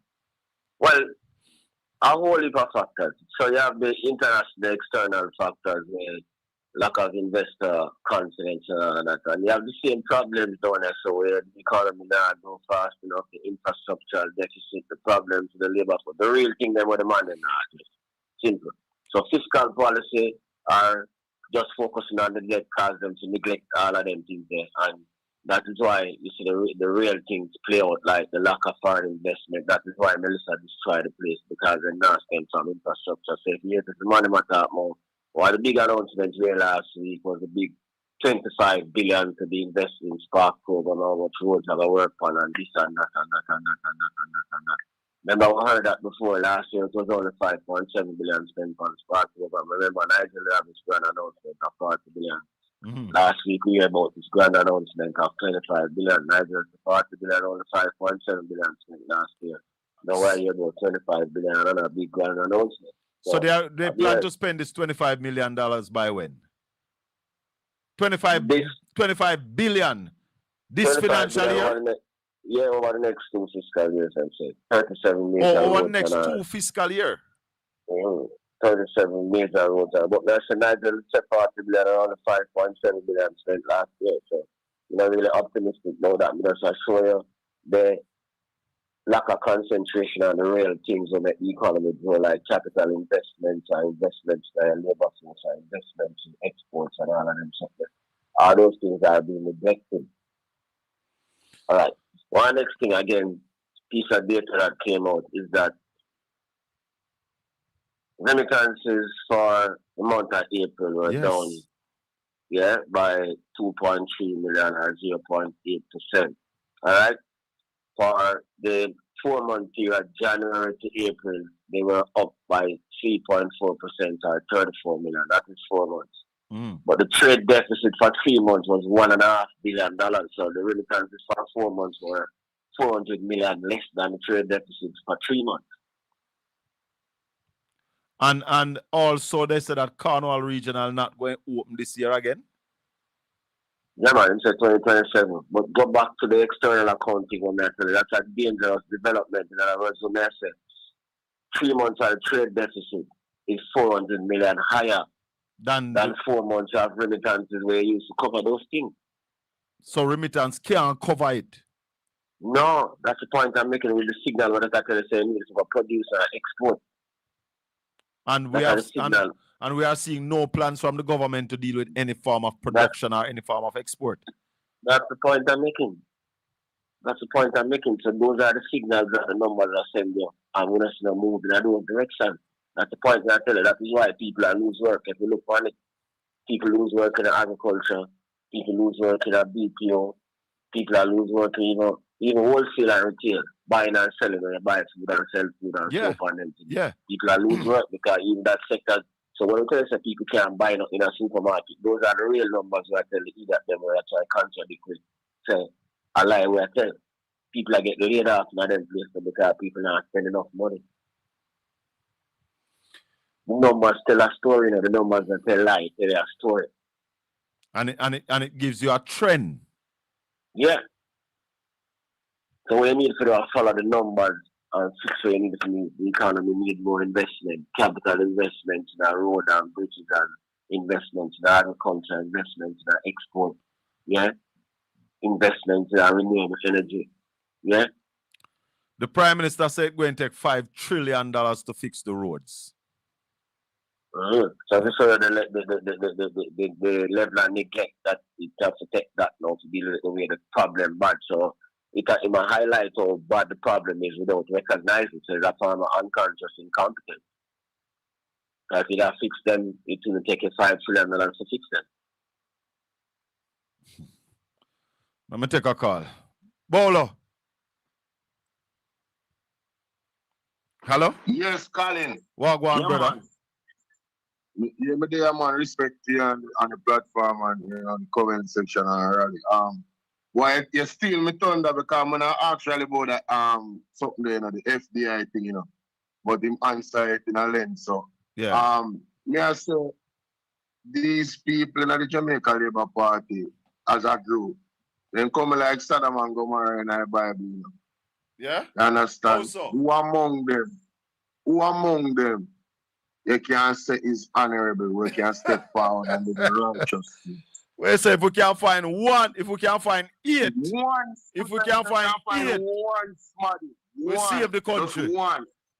Yeah, man, we can't say, listen, you know, so I'm not going to really work with that something because my reputation where integrity is concerned, we can't allow myself to continue to be a part of this. After several years, brother, the Prime Minister statutory declaration can certify it, and they know within their circle say other people under investigation, and the modus operandi is. You remember the video where them come out and how them must stand behind the Prime Minister? Yeah, man. I mean, them quiet, the quiet, when them say silence is consent. So me agree with anybody who believes say every one of them corrupt. Yeah, man. Automatically, they cannot be trusted. Cannot be trusted, right? But that's my position on that. In terms of Petrojam, I want to ask Raleigh, the recent article will come up with Petrojam. What are the implications of that? Because they might talk about some bag of losses and them things. They don't know if you read the article yet. You know. They really read the article yet, but Petrojam have faced some bag of losses. You understand? It look like them all have fuel shortage and one bag of things. Because somebody did link me about a month ago. And them at when you remember when they have the light outage and them say, yo, this light outage thing look like a link to fuel shortage, you know, and then you see them raise the price of diesel and then think there's someone to cancel it. And then when Mr. Article I say, well, I wonder if I really fuel and then I run out. Raleigh, diesel. Let me see if Raleigh, yes. Raleigh, you saw the article on Petrojam? Me doing a class. All Why right. you must say? Respect. Yeah, Raleigh. Raleigh? Yeah, man. Yeah, man. Me there, man. The article on Petrojam, you saw that? Yeah. What you say, have to say about it? Well, that's an excuse of madness. Money being wasted. Money being wasted? Go ahead. Yeah, man. Yeah, man. Because when I say energy is in the headline, so everybody I make sure say them do everything possible. That's why I try to tell you, say, apart from the whole thing, just to highlight the level of incompetence. Certain things, other things where you even just learn in a school. Yes, certain things are just current. So if you are on an energy facility and you say water go on an energy facility in the news every day, that not tell you say you have to pay a whole lot of attention to your energy facility. But most... Hold on for me, caller. Hold the line for me. I'm coming to you. Go ahead, Raleigh. Yeah, that's in the news every day. So you're supposed to say, yo, I'm check what I go on at something. Check what I go on at something. Check what I go on at something. I joke them, man. I joke. But Raleigh, we've constantly been saying, why is it that the Prime Minister has not addressed the country since February when the war started? Yeah. To basically give us a direction on where the country is going. No, this is also a result of that. So maybe the truth, we were saying that they're not paying attention. You were saying that them not understand it. It really look like them never really understand it for you. Then that's not clear, man. That's not clear, man. I know the thing in your face in the news every day, man. It's like the man that just in a tunnel vision and not focus on nothing. You get what I said here? There's no focus on anything except what them I do. You follow me? I said here, which is what the public at the a joking, man. The whole thing is a joke, man. We have a caller. Caller, good morning. Welcome to the Colin Bell Show. We're live on Portland Spice TV and on Mastercat Radio at Zeno FM. Go ahead. Hi, good morning, Sir Colin. Yeah. There's something that I want to say. Your call already, don't? Huh? Your call already? No. All right, go ahead. Sometimes words have a way of misinterpretation, right? When you listen to the Prime Minister about replay, he said that he have every confidence in the work that he's doing, right? Yes. But he never said him have confidence in him. But what is important is the confidence in the work. And if you have confidence in a man work, then basically it's like this work, Colin. Is a sidestepping of the question. Exactly. One I think is like this World Cup playing now. You have confidence in Messi, his ability, person's ability or you don't know him as a person if he's a good person or a bad person, right? Yeah. But you can't question his ability. And that is why the Prime Minister is being disingenuous by saying that he has confidence in his ability to what he's doing. But as a person, he now come out and say, boy, in integrity and all of this. And these are the things that the people of Jamaica now read between the lines of what this man is saying and how bad it is.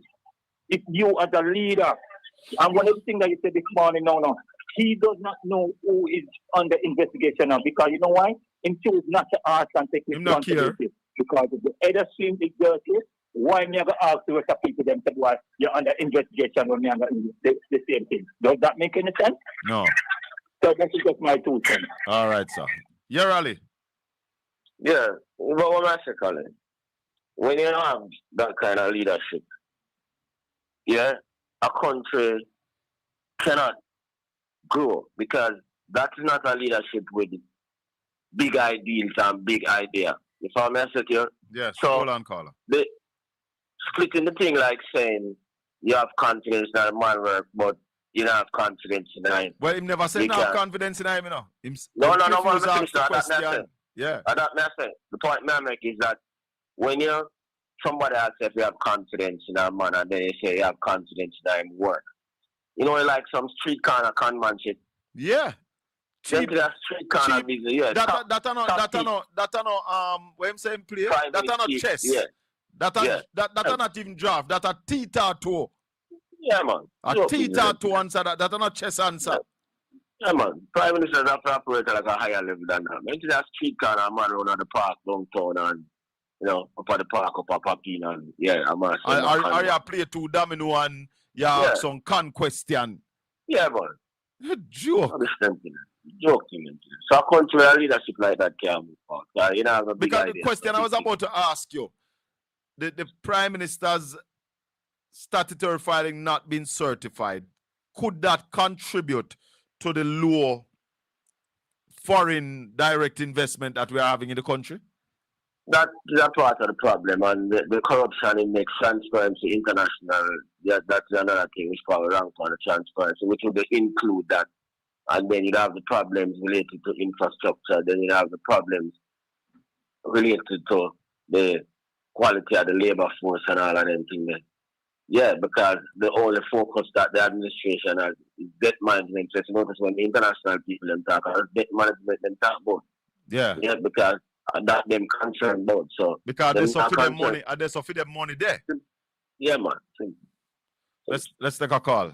Caller, good morning. Welcome to the Colin Bell Show. We're live on PortlandspiceTV. Everybody, please like up the video. Like up the video for me. Like up the video. Let's get to 1,000 likes. Go ahead, caller. Morning, Colin. Morning, Sarah. Morning. I do a much because found the GLP FM, they might try to make it seem like the laborers in Jamaica earn more than foreign laborers. You understand? Because I'm going to come on to... No, I don't want to laugh so much this morning. Hold on, Colin. So I do a much because when the panel quiet this morning, when me check both, you understand? So, Sarah, you go on now. We're going to say the average laborer in America is $28 an hour. Between hour there is $280, right? For the week, that would accumulate to $1,400. For the month, that would be $5,600. For the year, that would be $67,200, right? But they make it seem like that them are work pertaining to the Jamaican rate of the dollar. Because if me is a skilled worker living for America, me not going to set up for the rate of Jamaica versus the rate what I am now working currently. You understand me? No. Yeah, man. No. So if you pay for times that by the going the exchange rate, that's the American worker would have roughly make 10.80 million.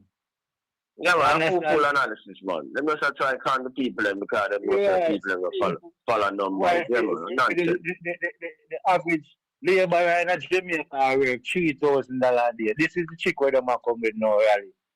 Yeah, must say I work $3,000 a day. That means within an hour you work $300.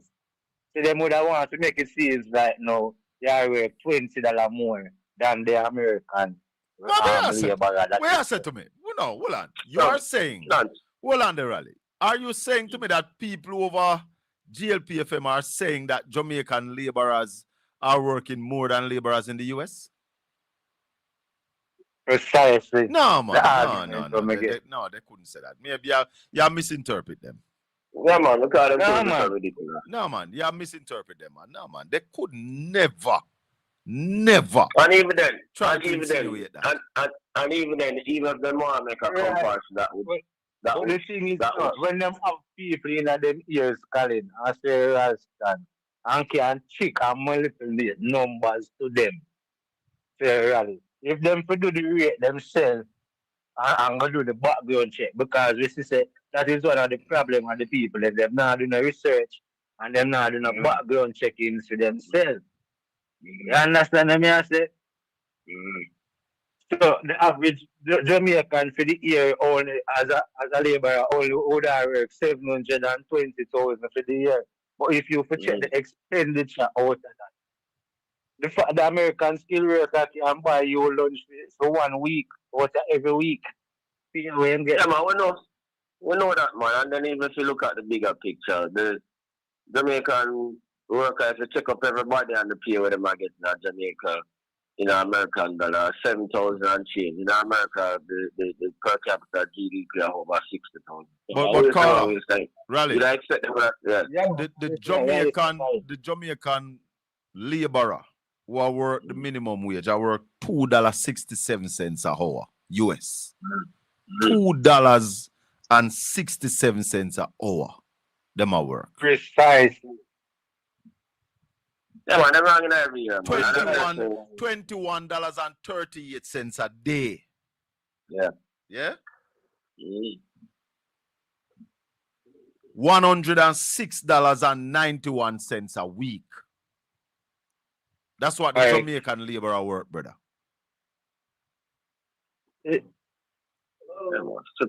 So I can't believe what you say. Me nah go take what you say. Me nah go repeat what you say. Because they could never be saying that over there, Rally. You agree with me, Rally? Yeah, man. Them couldn't be so dumb and think the Jamaican people are so dumb. And brazen. Nah, they couldn't be doing that. But if you look on the response where you say the man said the leader gave the ask about the yes, sir, Paul. Well, I see you. It's plausible because if he was the leader and that he might tell the people them, so how stupid they take the people for. So maybe then I follow the example. All right, caller. Thank you, caller. Rally, join me back. Join me back after I finish talk to Sir Paulwell. I'm going to talk to Philip Paulwell, and then we join you back, Rally. Give thanks. Yeah, man. All right. Yeah. Leader of opposition business in the House of Parliament, Philip Paulwell. Good morning and welcome. Good morning to you and to your viewers and listeners, Portland Spice TV. Blessings, my brother. Yes. Sir Paulwell, there was a standoff in the House on Tuesday. Tell us about that? It's becoming every week now, you know. It's a regular thing now. Yes, and you know, it is really unfortunate because that's not how the way the Parliament ought to operate. Not at all. Not at all. But we do have a speaker, and you know, I have to call it over what it is. Mm-hmm. Our speaker doesn't understand the functioning of Parliament, and you know, probably it's a disservice the JLP has done to her, because speakers of the past are selected based on the fact that they are not supposed to be too steep in the tribal politics. They ought not to have been in the belly of the political organization from which they are from. They ought to be able to sit in that chair and hear the harshest of criticisms against the government and it is not to affect them. No, that is not easy. Knowing the politics that we have practiced in the past, sometimes people say to me, MP, how come you can be so calm in politics when they're saying such negative things about the PNP? But as the speaker, you have to hear or not hear. And that is what is going to enable you to be above the fray. Our speaker is too much caught up in the rivalry on the floor. And it is not going to work. And until that changes, we are going to have every week we go there, this problem. Because it is not, listen, it's not about the standing orders, you know. We hear the speaker continue to mouth the standing orders. And if I can show you how many times she has been wrong. In fact, of late, I have been writing directly to the Parliamentary Council for the pronouncement of the legal opinion on certain issues. And I haven't taken them out to the public, but I'm going to share some of the correspondence. For example, recently, while we were debating the NARA bill, in the middle of the committee looking at the clause by clause, the speaker, who was chairman then, said, we will not entertain opposition proposed amendments to the bill because it is not allowed under the standing orders. Now, I'm there for 30 years, and it was shocking to me to hear that coming from the speaker. So the very next day, I wrote to the Parliamentary Council and say, listen, what is your opinion on this? And of course, they have to say that it was nonsense. Of course you can, at any stage, whether you are debating the bill, make proposal for amendments, or at the committee level, raise particular amendments, and it's to be put. MP Paul, when it goes to committee level, is it a government and opposition business, or it is all members of the House participate? 63 members. We are all lawmakers. Part of the government. Of course, it is, I want to say the Parliament, which is government. The Parliament is responsible for the proclamation of laws, and it is all 63 of us. So anybody can get up and say, I don't like that letter in that particular clause. I want it to be changed. The speaker said, no, I want you. And the majority carries. And that's when, because of the importance of what you're saying, that's why we sometimes call for a divide so that we can have it recorded in Hansard. Who vote where and who vote right. Right. So in a year from now, 10 years from now, when the history has been written, you can say on the 11th day of September, I voted for this thing and the government forced it through with its majority. That's the importance of it. But as I'm saying, the speaker misled herself, and we've seen it happen time and time and again.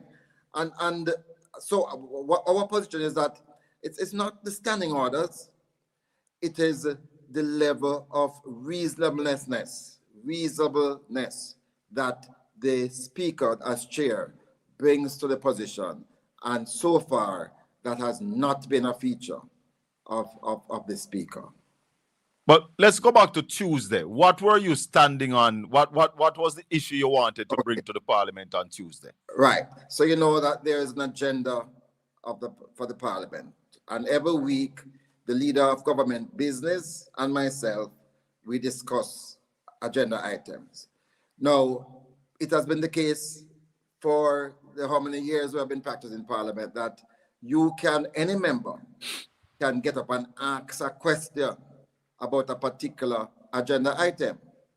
So for example, when you get to questions and answers, I can get up and ask, how come this question is not being answered today? When will it be on the announcements, which is where now the clerk of the Parliament gets up and say, these are the things that are tabled today in the Parliament. I got up to ask about a non-tabling of a matter. The Integrity Commission had reported to the country the day before that we all saw it. The annual report is has been sent to the Parliament. And received. Their letter said it was received at what time? Right. Now, this is not an investigation report, This is their annual report. There's nothing in the annual report that you can change, that you can have an issue with, really. Or if there's an issue, you discuss it at in the Parliament.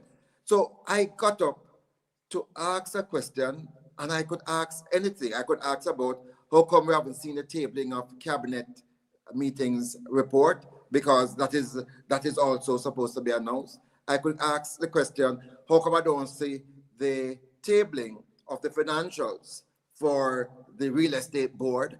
I could ask 1,000 questions. The speaker refused to allow me to ask a question. She wants me to go around the back and talk to the leader of government business. You refused? Of course. It is not. Why so?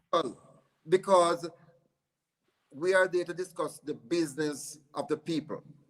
We are there to represent the people. So the people need to know that their representatives are concerned that here is a matter that should have been tabled, and it's not tabled. When you send me to go and talk to somebody around the back, the people of Jamaica don't know about that. They are anticipating that the Integrity Commission haven't put out that a report has been sent. They want to know where's the report. So I'm not going to go around the back and talk to anybody about it. I'm going to speak on the floor. And I believe, again, the speaker was wrong. And again, she's getting too much involved in government and opposition wrangling. She has no business in that arena. In the first time, Philip Paul, when she was chosen as speaker, you said as convention you had seconded. This time around, the PNP wrote and let them know that they would not support her nor Marissa Dalrymple Philbert. But do you regret even endorsing her the first time around? No, listen, there are some parliamentary practices. And you see, we're straying from them now. The government gets whoever it wants as speaker. We have no say in the matter. And it has always been a tradition that, and especially because at the time, she was deputy speaker, She was deputy speaker. So it normally is automatic that from there's a vacancy, the deputy speaker would step up. And so in keeping with that convention, I seconded it at the time. People are still misunderstanding because they believe that there is some role for the opposition in determining who the speaker is. There's absolutely no role. Which showed this time around that even though the PNP object, she's still the speaker. Yes, the Prime Minister decides who is going to be speaker, who's going to be deputy speaker. There are just some formalities that we have become accustomed to. And that's the reason why at the time there was the secondment. But we were very clear, having seen how she operated in that period when she was speaker to the time when the parliament ended. We said, no, we would not be seconding it. And that was a major, major statement. It has happened no other time in our history that the opposition refused to second a nomination than this time. And that I don't think people again understood the weight of that statement that we made that day when we did not second it. And there has been this cloud as a result over her. And I think it gave her the opportunity to prove to Jamaica that she could rise above all the suspicions that we had, not suspicions, all of the previous practices that we had known her to be associated with in terms of the level of unfairness. And she has not risen. In fact, things have gotten from bad to worse, and it is likely to get even more worse. Speak to us about the privileges given to leader of opposition business, leader of government business, and prime ministers and opposition leaders in the parliament. Yes. So over time, we have developed certain practices. Again, the standing orders, this thing is a very small document. It cannot isolate every single issue that you're going to be having to deal with in Parliament. And even though there is another reference point, which is called Mays, which also deals with parliamentary practices, there is nowhere that you can have a body of rules that deals with every single issue. So there are certain norms, certain practices, certain customs that have emerged over time because of the way we practice our parliament. And one is a certain level of respect, certain level that you accord your leaders in the parliament. So for example, whenever the prime minister gets to speak, there is a level of respect. Everybody is allotted a certain amount of time. Nobody would ever raise an issue about the prime minister's time for speaking and to say that, boy, him going on for 4 or 5 hours. Nobody would heckle him in a sustained way. And of course, when he gets up to speak, the speaker would allow him, even if it were an item we're dealing with that is not relevant. So too, the leader of the opposition. And also, very importantly, the leader of government business and the leader of opposition business. So invariably, a speaker will hear what they have to say, but not so anymore. Of course, the speaker will hear anytime the leader of government business gets up to speak on any matter, on any issue, any points of order, and of course, the prime minister. But we have seen where she has turned off the microphone, not just for me, but for the leader of the opposition. The leader of the opposition is in our constitution, you know, as a recognized body in the constitution, and he's been treated in this way. It is wrong. And again, we have to call her out on it every single time. What going to be happening going forward? Tuesday, there are also 2 other reports sent to the Parliament by the Integrity Commission. That is in the public as well. The Integrity Commission annual report. What should we expect Tuesday if these are not tabled? No matter. Well, they have to be tabled. The opposition cannot be a responsible opposition and just sit by and allow the Parliament to sit next Tuesday and the report is not tabled, and these 2 other reports are not tabled. No, man, then you would not have any respect for us. Let me tell you one of the things that impressed me the other day, Sir Paul. Well, there was an issue, and I hear the opposition say, we now walk out a what? Is that a new stance by the opposition? Yes, because I think people misunderstand when we walk out. They believe that it is more cowardice to walk out. It doesn't really present to the public what the main issues are, and it makes it appear as if we are afraid to confront the government. And when we say confront, we mean on the issues. So you're going to see less walking out, but you're going to see a lot more resoluteness on the part of the opposition. Because, listen, it's thousands and thousands of people vote for us. 404,000. Precisely. So we ought not to feel that we are in any way diminished from carrying out our role, or we ought to feel diminished from carrying out our role when compared to the government. The government probably has about 40,000, 50,000 people more. But no, 10,000 more. 10,000 more, Sir Paulwell. I think they got 414,000. The PNP got 404. You are absolutely correct. So in the scheme of things, it is negligible.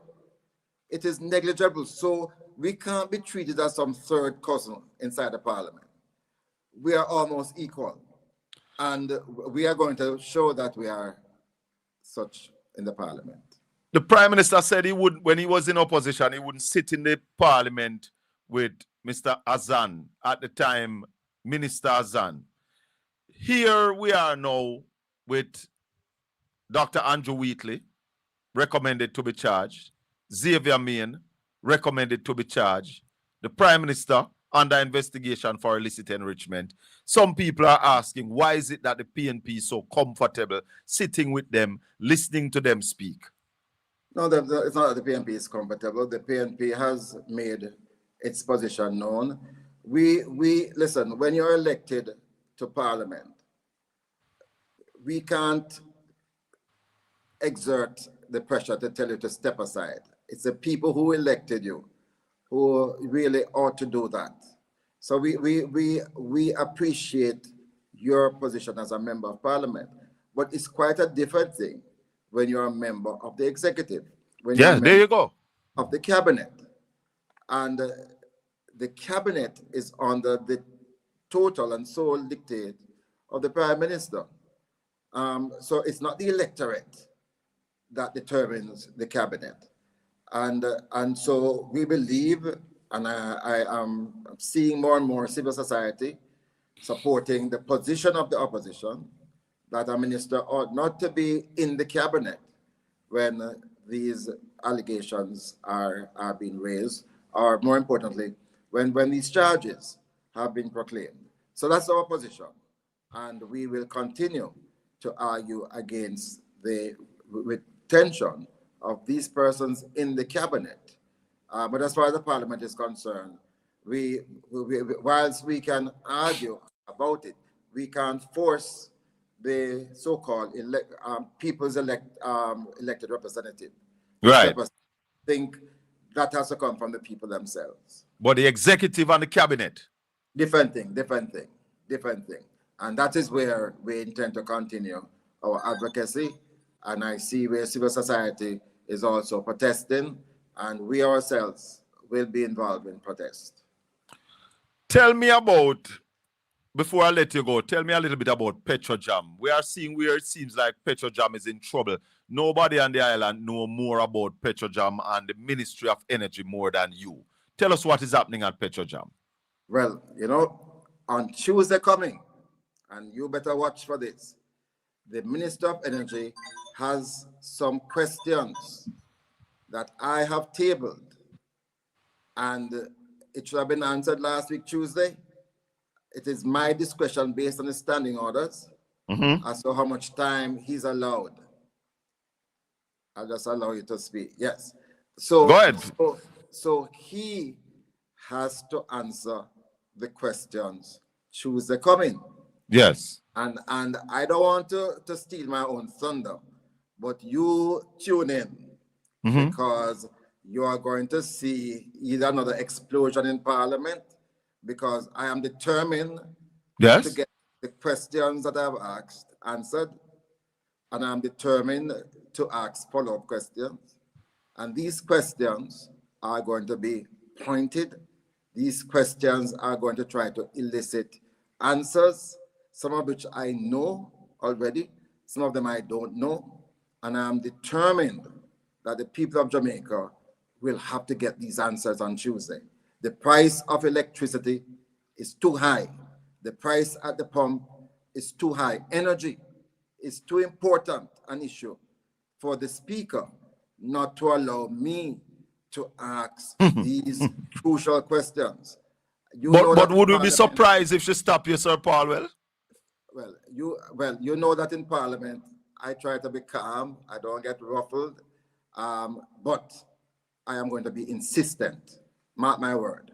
I'm going to be insistent because I know the rules. I've been there long enough, and I'm going to ask my questions. What are your views about the removing of the $4.50 cap on fuel? I don't want to say anything about Petrojam or JPS before next week, Tuesday. Before Tuesday. Because they are the subject of questions that I have asked the minister, and he has to answer them on Tuesday. Is Petrojam running out of fuel? Is there the truth to that? Well, I've heard the rumors, and I intend to to make sure that the minister speaks definitively about that. So don't preempt me today, man. Wait until Tuesday. All right, sir. You'll get something. All right, Sir Paul. Well, thanks here for your time. And we'll look forward to Tuesday in the Parliament. We are going to be tuning in with our popcorn and maybe a Pepsi or Coca-Cola, whichever one of them. But thanks for the time, my brother. Respect. One love.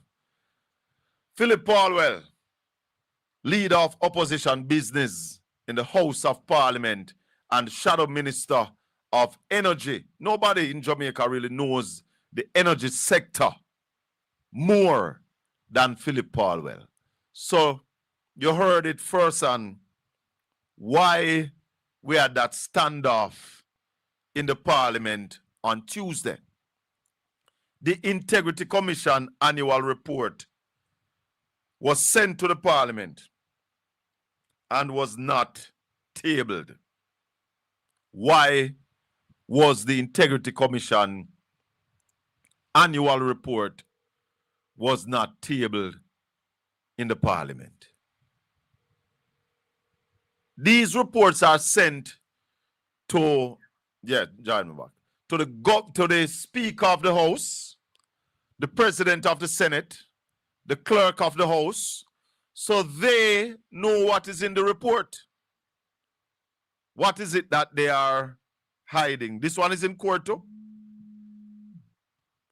Yeah, Raleigh. Yeah, Raleigh. Man, right here. Yes, man. So Yeah, man, yeah. I just asked Philip about Petrojam. He said Tuesday there are questions that he had tabled, and those questions should be answered by the Energy Minister on Tuesday. So he didn't want to preempt Tuesday. So he never answer any of our questions about Petrojam. He said, give him till Tuesday. I asked him if Petrojam is out of fuel, is running out of fuel. Say me hear the rumor about Tuesday. Okay. But Raleigh, why should Petrojam be losing money? Should that happen? No. No, it means that there's some problem there in relation to efficiency. The government is also drawing down heavily from Petrojam in about $45 billion this year, $46 billion. So that is also a problem because Petrojam is generating money, but the government is drawing heavily from Petrojam. In fact, them draw most of the taxes from Petrojam, $46 billion. Yeah, but Petrojam is losing money every year. Yeah, and that's a big problem, And the government compounds it by taking money from them. That make the losses even greater. But isn't that like a landlord losing money? Yeah, man. How can a landlord rent place and you lose money? And all of your place they rent out? Because of inefficiency, man. Petrojam, the refinery need expansion and all of them. The whole thing needs to do. Have we sent anybody gone down to Venezuela to assist Raleigh? Not that I know. We hear them send out solidarity note, but yes, not that I know. I hear that, but I think that we should have sent a team of soldiers down to Venezuela to assist. I agree. And I don't know if you hear the news that Venezuela having problem with the recovery because they don't have oil. They don't have oil. No, we never hear about that, but near the people that are complaining about the incompetence of the government. Yeah, man, there's an oil problem. They don't have oil to operate the heavy machines. Well, we hear about the lack of the heavy machine. You don't say oil cause the problem. That is what is in the international media. That a lack of oil to operate heavy machinery, so people have to dig out people with them hand. Well, I heard all of that, but we never know say them say there was an absence of the machinery. We never know say the oil cause it. Yes, we never hear that part. There's an oil shortage. Can't believe that happening in Venezuela with the largest reserve in the world. That's madness. That's madness. And then they say we take on from Venezuela. So, yeah, them controlling all of that now. That don't make no sense. That don't make no sense. If Petrojam Raleigh cannot operate at a profit, What are your views on Danville Walker going there? You think that going to make any change? Maybe he's not going to fix it. You're confident? Maybe that's why they're sending him there. You're confident that him can fix it? Well, it depends on the extent of the problem, but I have confidence in him. He's a competent man. Because at one point under Paul, where the losses went down, we were losing less oil and all of that, because there's a set amount that you expect to lose in terms of when your oil, when your fuel come in. Yeah, man, evaporation loss. And all, right. Maybe them send him to fix it. But I have confidence in his competence. In Danville Walker's competence. Yeah, man. News on the road is that one man wanted him to be the head of NARA, and because him not get the head of NARA, that man decide that him have to give him something big, so over there him come. Before you respond to that, Raleigh, let me just say thanks to the people at Mastercat Radio at Zeno FM for listening. Join us next week for more on the Colin Bell Show. Yeah, Raleigh, go ahead. That would be a compromise. I have confidence in his competence, so he would have run NARA good. You think he would have run NARA good too? In terms of execution, in terms of the streamlines, in terms of accountability, he would have worked with them game, but in terms of execution, he would have execute. He would have execute. Okay. Yeah, man. Danville Walker did some good work at EOJ. Yeah, man. Yeah, man. Very good work. So, yeah, Raleigh, where do we go now? The second quarter of 2026 came to a close a couple of days ago. What are your forecasts going into this third quarter? The economy will continue to be in a recession until the government start to invest in the real sector of the economy. The private sector investments, a lot of it, the current situation that led to the demonstration is not going to help with the private sector investment activity.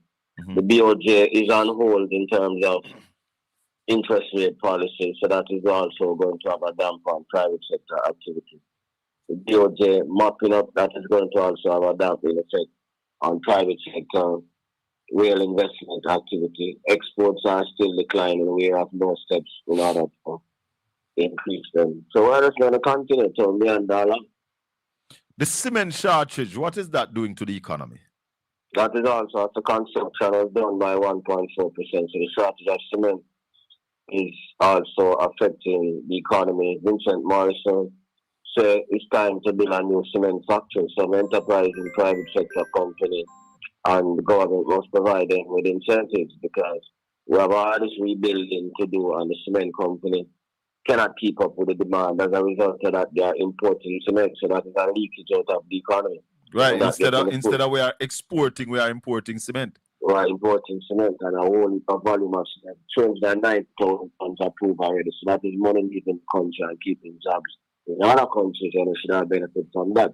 Some things that man them miss them now, track the numbers, and then now the focus, because you're not tracking numbers. Which other Caribbean island is producing cement? I doubt that is why I think it's Mexico, CMEX, because CMEX own Caribbean cement company, so Mexico, them things they are coming from. Then we have a thing at Trinidad, not so sure if them still have the things at Trinidad. Most of that come from Mexico, so the money they are going to Mexico. Foreign exchange. So instead of we exporting cement, we are importing cement. Importing cement, yes. Is it that we can't produce enough cement to export, Raleigh? We're not producing enough. Well, it's not that well, is it that we can't, right? So that's the question. We need a new factory, because the factory, the equipment, them old and all of them things, they're not technologically advanced, so them can't keep up with the demand. So far, they haven't been able. They make one of our promises, they haven't been able to keep up with the demand. So many people are saying we need a new modern factory. So some competitive private sector person in conjunction with somebody. So it's supposed to do that, but instead of that, the man are going to see these and all these confidence issues and all of that. And that's my point, Raleigh. If the government is giving the option of investing in government papers and the Bank of Jamaica mopping up liquidity, why do the people who have some money really need to go in any kind of production? That's the point I'm making about the misalignment, because the BOJ says, by the way, my job is to contain inflation. I'm not really business with growth. That's a the blindsided thing that the BOJ did. BOJ government has say, oh, me blindsided, they are dealing with fiscal. So right in the middle, there's growth, and nobody is focused on growth, and that is why we have the problem. If the BOJ is focused on inflation, the government, in conjunction with the private sector, is supposed to be focused on growth.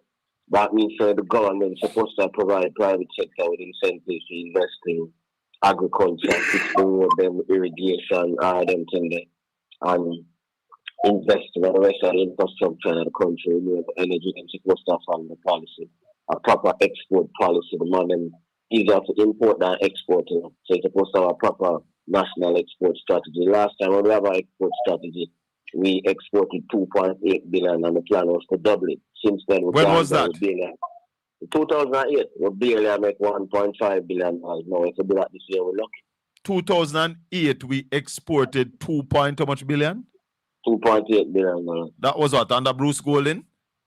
Yeah, that was the tail end of the previous administration. Where we had an export policy.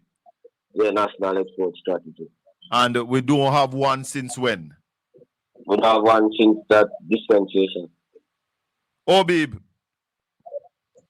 Hey, Colin, morning again. Raleigh, how are you doing? Yeah, man, I'm good. Yeah, man. Raleigh, as someone who spend a lot of my working life within the financial sector, as a matter of fact, I must disclose that Raleigh was one of my clients when I worked as a financial advisor. Now, listen, Raleigh, I want you to spend a little bit of time on this thing with the FSC, the $500,000 that was $500 million that was removed from the FSC. Spend a little time with the people on that. As to what the precarious position that by virtue of the government doing, where they place the FSC in, and by virtue of that, the FSC has to now move and pass that on to the financial sector. Chief among them, the insurance companies that will now see increase in premium, not just in life, but also in general insurance. What that means for us, and what could the government have done to avoid taking that $500 million from the FSC? Well, as I say, the FSC says that in order to prevent the gap from being worse than it is going to be, they'll have to impose another $642 million in fees on members of the general and life insurance industry, as well as the securities dealers. Now, they say that the deficit this year will be $407 million, and even after they impose those fees next year, 27 fiscal year, the deficit will still be $186 million. Now, the life insurance companies and the general insurance companies, they also face increasing fees from the international reinsurance companies, because the risk that they insure in Jamaica are reinsured by international reinsurers. Now, because of the massive hit by Beryl, the reinsurers, and Melissa, the reinsurers are going to increase the insurance rate. So the members of that sector now, faced with the increase from the FSC and the international reinsurance, they'll have to increase the premiums paid by the public. So it means that you are going to have to pay more to increase your car and your house and all of those things. Your life insurance policy is going to cost more, so they're going to buy stocks. The brokers are going to charge more because they'll have to pass on those costs there, because all of the other costs are going up. Now, while we're talking about resilience, we're going to become more vulnerable, because prior to Hurricane Melissa, only about 21% of the properties in Jamaica were insured, and most of those were underinsured. In other words, insurance could not cover replacement costs and all of those things. So what we're going to see now is less properties being insured, more being underinsured. So when there's another catastrophe, it will be very, very, very, very bad. Additionally, many people are not going to be able to insure their cars. So when you meet an accident on the road, it's going to be a very big problem. That is going to lead to more corruption within certain places because, many people are going to try to beat the system and the system is going to try to collect on money. So it's bad for the country in every way. The government is doing this because the government is still focused on debt management, getting the debt to GDP ratio down to a certain level. But Raleigh, hold on. You keep saying that. And every time you say that, my belly gripe because I say, how you deal with debt management and you not deal with earnings? Because if you deal with debt management, you must have to earn to pay the debt. But I'm saying the reality is that has been the government's policy from Nigerian club. That's why I've had this low level of economic growth. But isn't it that the two go together? If you want to manage your debt, you have to produce more so that you can bring in more money to manage the debt? But that's the consistent message that we have been sending them, and they have been ignored, and many analysts have been giving them thumbs up for doing that. But that means the thing flawed if you're not plan to earn. But that's the point we have been making consistently, man. That the strategy is flawed and they need to change gears. And then come up with all kind of excuse why they're not changing gears. Till we move now from the economy was stagnating till we're now in decline. So it's a process. For the last 10 years we were stagnating and now we're in decline. And even in decline, they are still pursuing that policy. And we have the thing to show, even when the numbers are showing them that. Agriculture down by 18.3%, mining down by 25%, construction down by 1.4%. But Raleigh, you see what we need to stop and get a reset. A long time I said that, brother. We need a reset. But the people vote for the party to continue what they were doing. Or they interpreted that the people voted for them to continue what they were doing. What will be your final argument? We're wrapping up. Raleigh, yeah. Against the background of all that you said, which we know in our recession, paint a picture as to how dire this is for us leading up to the ending of the year and going into 2027. By the way, the economy decline. Real GDP was $2 trillion before the economy started declining. Even if the rate of decline was 4.1% in the first quarter of this year, it means that they are still declining. It's only that they are falling into the hole at a slower pace than they fell into the hole during the first quarter. Hold on, Raleigh. Where's the Obi? You didn't hear me? Yeah, man, we heard you, and Raleigh's going to respond to you.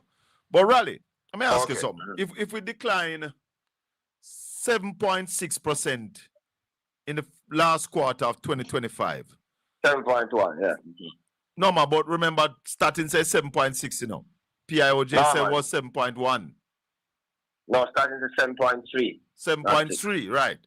So if we decline 7.3 in the last quarter, 4.1 in this first quarter, isn't it that we have declined 11.4% in the last 6 months? Precisely. That's the point I'm making. So I'm saying to you. No, I just want to put that to clear up to people who are saying because we never declined more than the 7.3 in the first quarter of 2026, we're not in a recession. No, so that's the point I was making. So I'm saying that you are still declining, but you are declining at a slower rate. Yeah. So when Keenan Partner come on and tell you say we're not in a recession, they're talking nonsense. We need to go back to school. Yeah? Because they are still falling. Yeah? Only thing you're falling at a slower rate, but they are falling. So you are down by almost 11 in 6 months. Yeah? So real GDP is now down to about $1.7 trillion, $1.65 trillion. So you're falling, and that is why the employment numbers are also falling. Because if you are producing less, you need less people to work. Yeah? So if we continue at this rate, even if we decline by another 3% during the next quarter. We're still falling. Yes. Yeah? The value of what we are producing is falling. And if the value of what we are producing continues to fall, it needs less people to work. Government collect less taxes. Yeah? People have less money to spend. The sectors will continue to decline. Yeah? So if you notice one of the sectors that decline is the wholesale and retail sector, because when the people in the supermarket are reach the cashier, they have to put back some of the bag there. Simple. Colin. Yeah, Obi. So until something is done. Hold on, Obi. Finish the thought, Raleigh. Yes, so until the government starts spending some of the money, the borrowed money, or the money that they get that they're not spending with the donations, the economy will continue at the same direction. And I'm saying to you, could recent controversy over Wheatley and all of those things are not going to help in terms of private sector investment. But I just said, well, we could just wait and see how it goes. Go ahead, Obi. Yeah. Is Raleigh saying that the quarter-over-quarter decline, each quarter, you add that quarter to the previous quarter of decline? So if you have 7, and then you have 6, and then you have 4, that's how you do. So you add it as you go along, and then you will come out with the total number of decline for the year? No, let me explain it so that they not get confused. But what do we call them? Point estimates. Yeah? So GDP is the total market value of all final goods and services that they produce at a particular point in time. So we have quarter over quarter, and we have the point to point. So when we talk about the point to point, so we say when we look at the last quarter, it would mean the last quarter of last year or the last quarter of the previous year. So what I'm telling you now, in order to confuse you, is that the fall in the first quarter of this year was less than the fall in the last quarter of last year, which is not a good comparison because they are still down in relation to the first quarter of last year. You with me? Yeah. Yeah. So they are still dropping by 11 points in 6 months. 11.4 in 6 months. Yeah, in 6 months. So that's the point to point. Yeah, you are deeper in the hole. Yeah. So hold on a little, Obi. So in the last quarter, which is October, which is October, November, December of 2020 of 2025. Yeah. The economy dropped by 7.1%. When compared to the same period of 2024. Right. And the same period of 2026, the first quarter of 2026, we are down 4.1% over the first quarter of 2025. That's what we call point to point. Okay. But the question that Obi is asking, and I want to know, do we say that you're saying that 7.3% of down mean that GDP go down by how much money? How much billion? 100 and... Well, we're moving from, that will be like $160 billion. Yeah, you move from first you were at like $2 trillion. Yeah. You drop down to 1.7, so that's about $200 billion, and then you drop again by another. Yeah. Yeah, so you're down like about $300 billion. So each time the economy declined, the GDP dropped by that amount of percentage. The GDP is the economy. Yeah. It is the value of the thing that we have produced. Right. So when the GDP declines, the value of the thing that we have produced falls because you have produced less. Yeah, man. So what we are saying is that the consecutive quarters of decline, because what Keenan Fortner want to say is that the fact that you dropped 7.3 in the last quarter, then you'd have grow. Basically, what I say is that you'd have grow by about 3% for your drop. I said no. No, hold on. I agree with it, but when I say, Obi is that the understanding you are getting from him, because he's saying that we grow 3%. We grow 3%, so we only decline by 4%. So we're not in a recession. Mm-hmm. That's basically what he's trying to say to us. That's rubbish. So in other words, so he's saying that you're recovering. Until you get back, hold on. People who know about economics.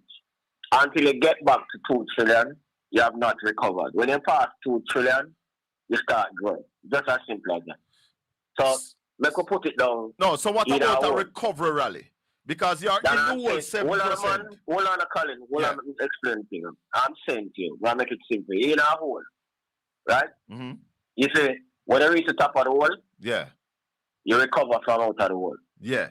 But when you stand up now, and walk out, start growing. But all right. But in a hospital bed, the foot drop. So when you get up and start limp, you recover. But hear this, right? Hear this. Let's use the whole. The December quarter of 2025, you dropped 7 feet in the hole. So you're at 7 feet.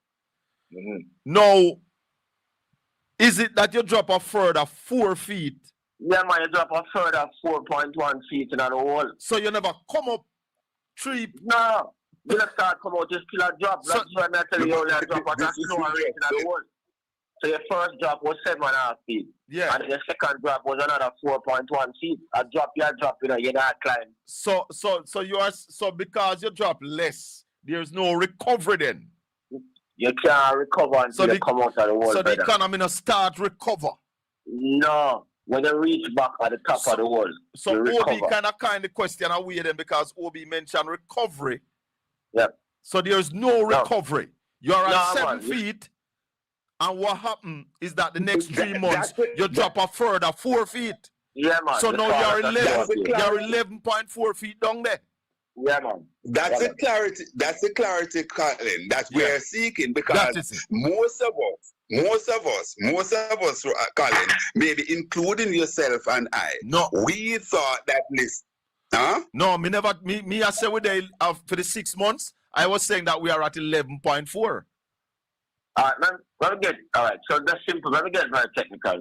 See, the thing we call the production possibility frontier will show you the maximum amount of goods we can produce at any particular point in time. Economists use a line to depict it. When you are inside to the other line, it means that you are declining or recessing. When you come back and you're the right on the line, it means that you have recovered. When you go outside of the line now, you're not the frontier. Simple. That's as simple. Right. Go ahead, Obi. It came out of Harvard University. So basically, what Raleigh is saying, it is a cumulative thing. Yeah. So whatever you were, the 6 you're going now add the additional 4. It's just that you drop by a lesser amount, but you're still dropping. That's what Raleigh is saying. You're just declining at a slower rate, but you're still declining. Yeah. So over the last 6 months, the Jamaican economy has declined by 11.4%. Is that a correct statement? That's a correct statement. So if we go by 3 more percent, we are going to be 14.4%. Because you're still declining. Remember, the decline is measuring the value of what you are producing. So there's a number to it. So you drop from 2 trillion to 1.7 trillion to 1.65 trillion to 1.5 trillion. You just dropping. So we're dropping slower. We're not make a big drop there. We drop a little slower and a little slower. Right. Yeah, the economy losing weight. Weight in terms of money. Yeah. And as you lose weight, you employ less people. You follow me? I said to you? Yes. Because less money coming in, so you can't pay so much staff no more. You have to shed staff. Go ahead, Obi. Yes.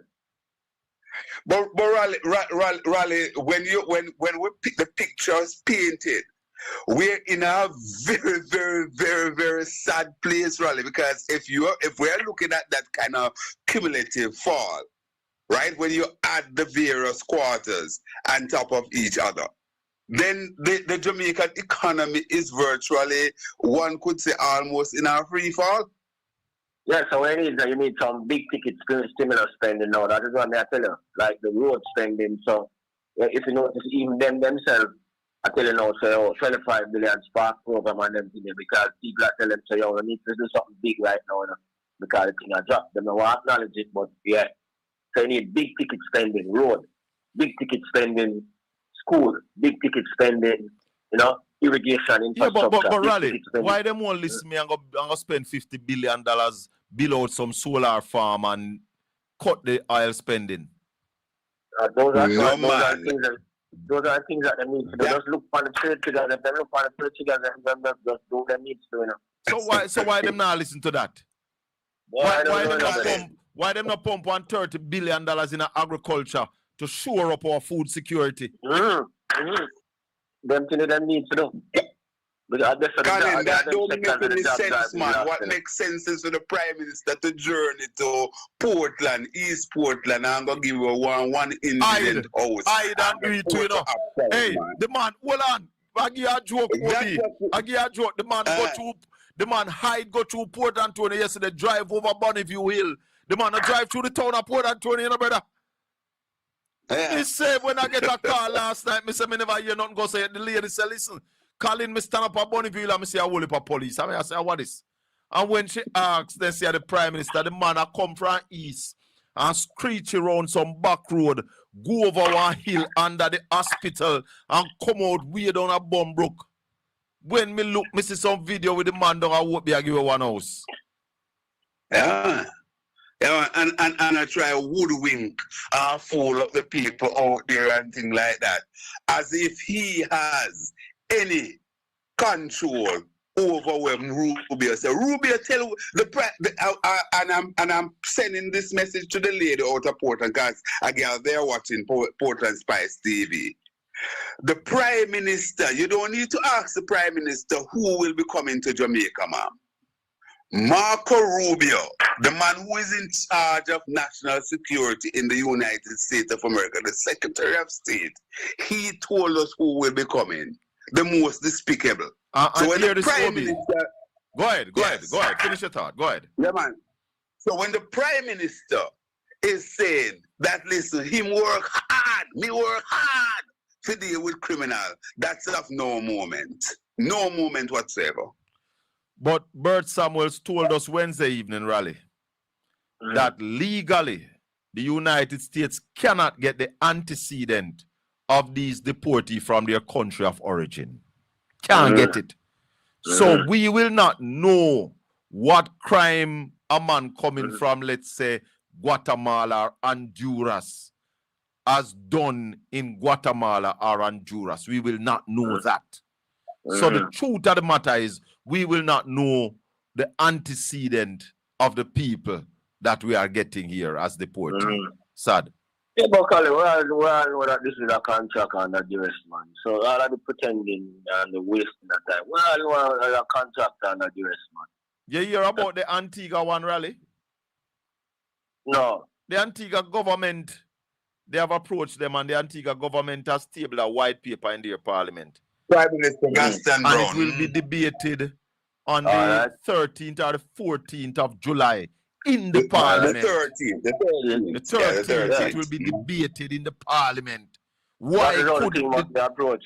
Yeah, because they are saying that they are dealing with it with transparency and accountability. Yeah, man. Why the Jamaican government couldn't do that?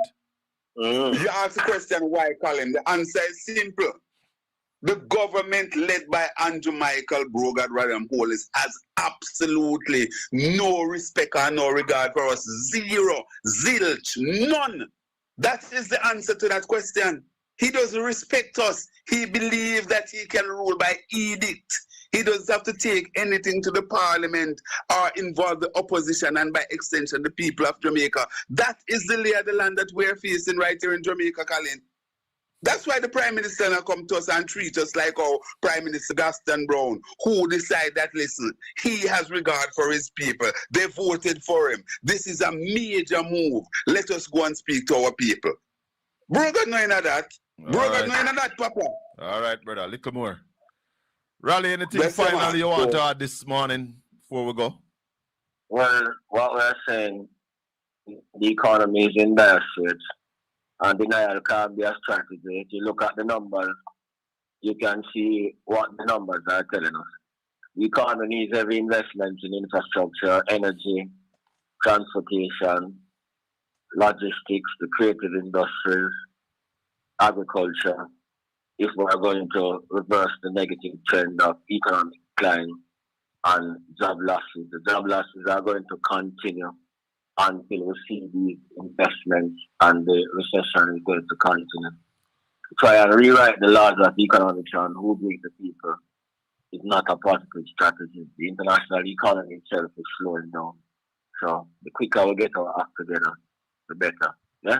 The freedom strategy is not going to work. I want to suggest to the Prime Minister of Jamaica, right now, $50 billion in solar equipment.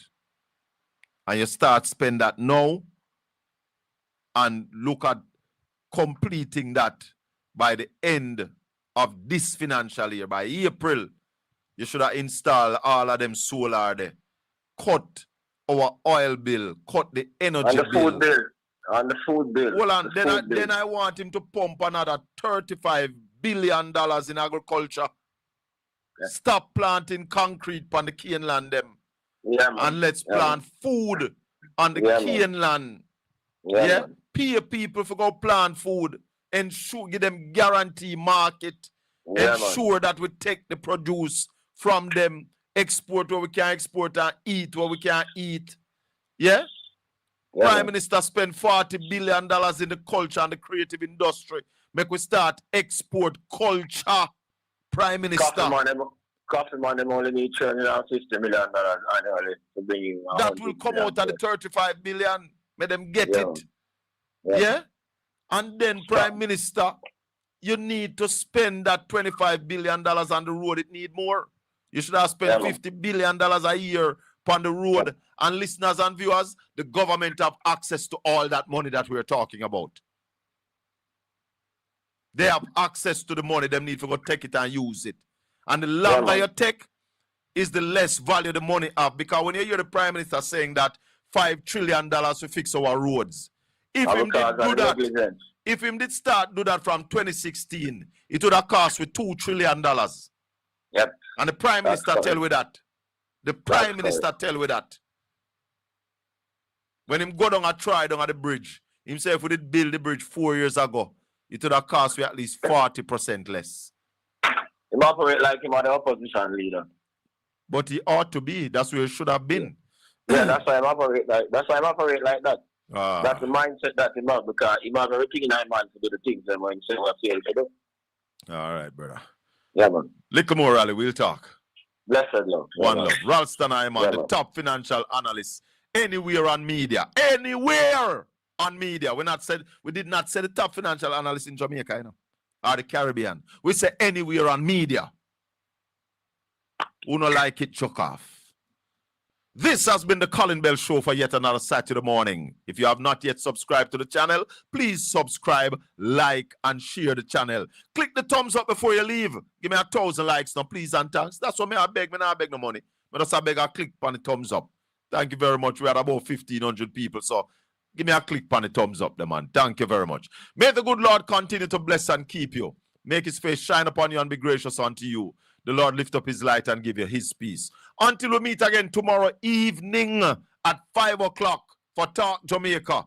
And Monday morning at 7 a.m. 7 a.m. Monday morning for another Talk Jamaica. Then 5 p.m. Monday evening for the Colin Bell Show. Peace be with you, my people. One love.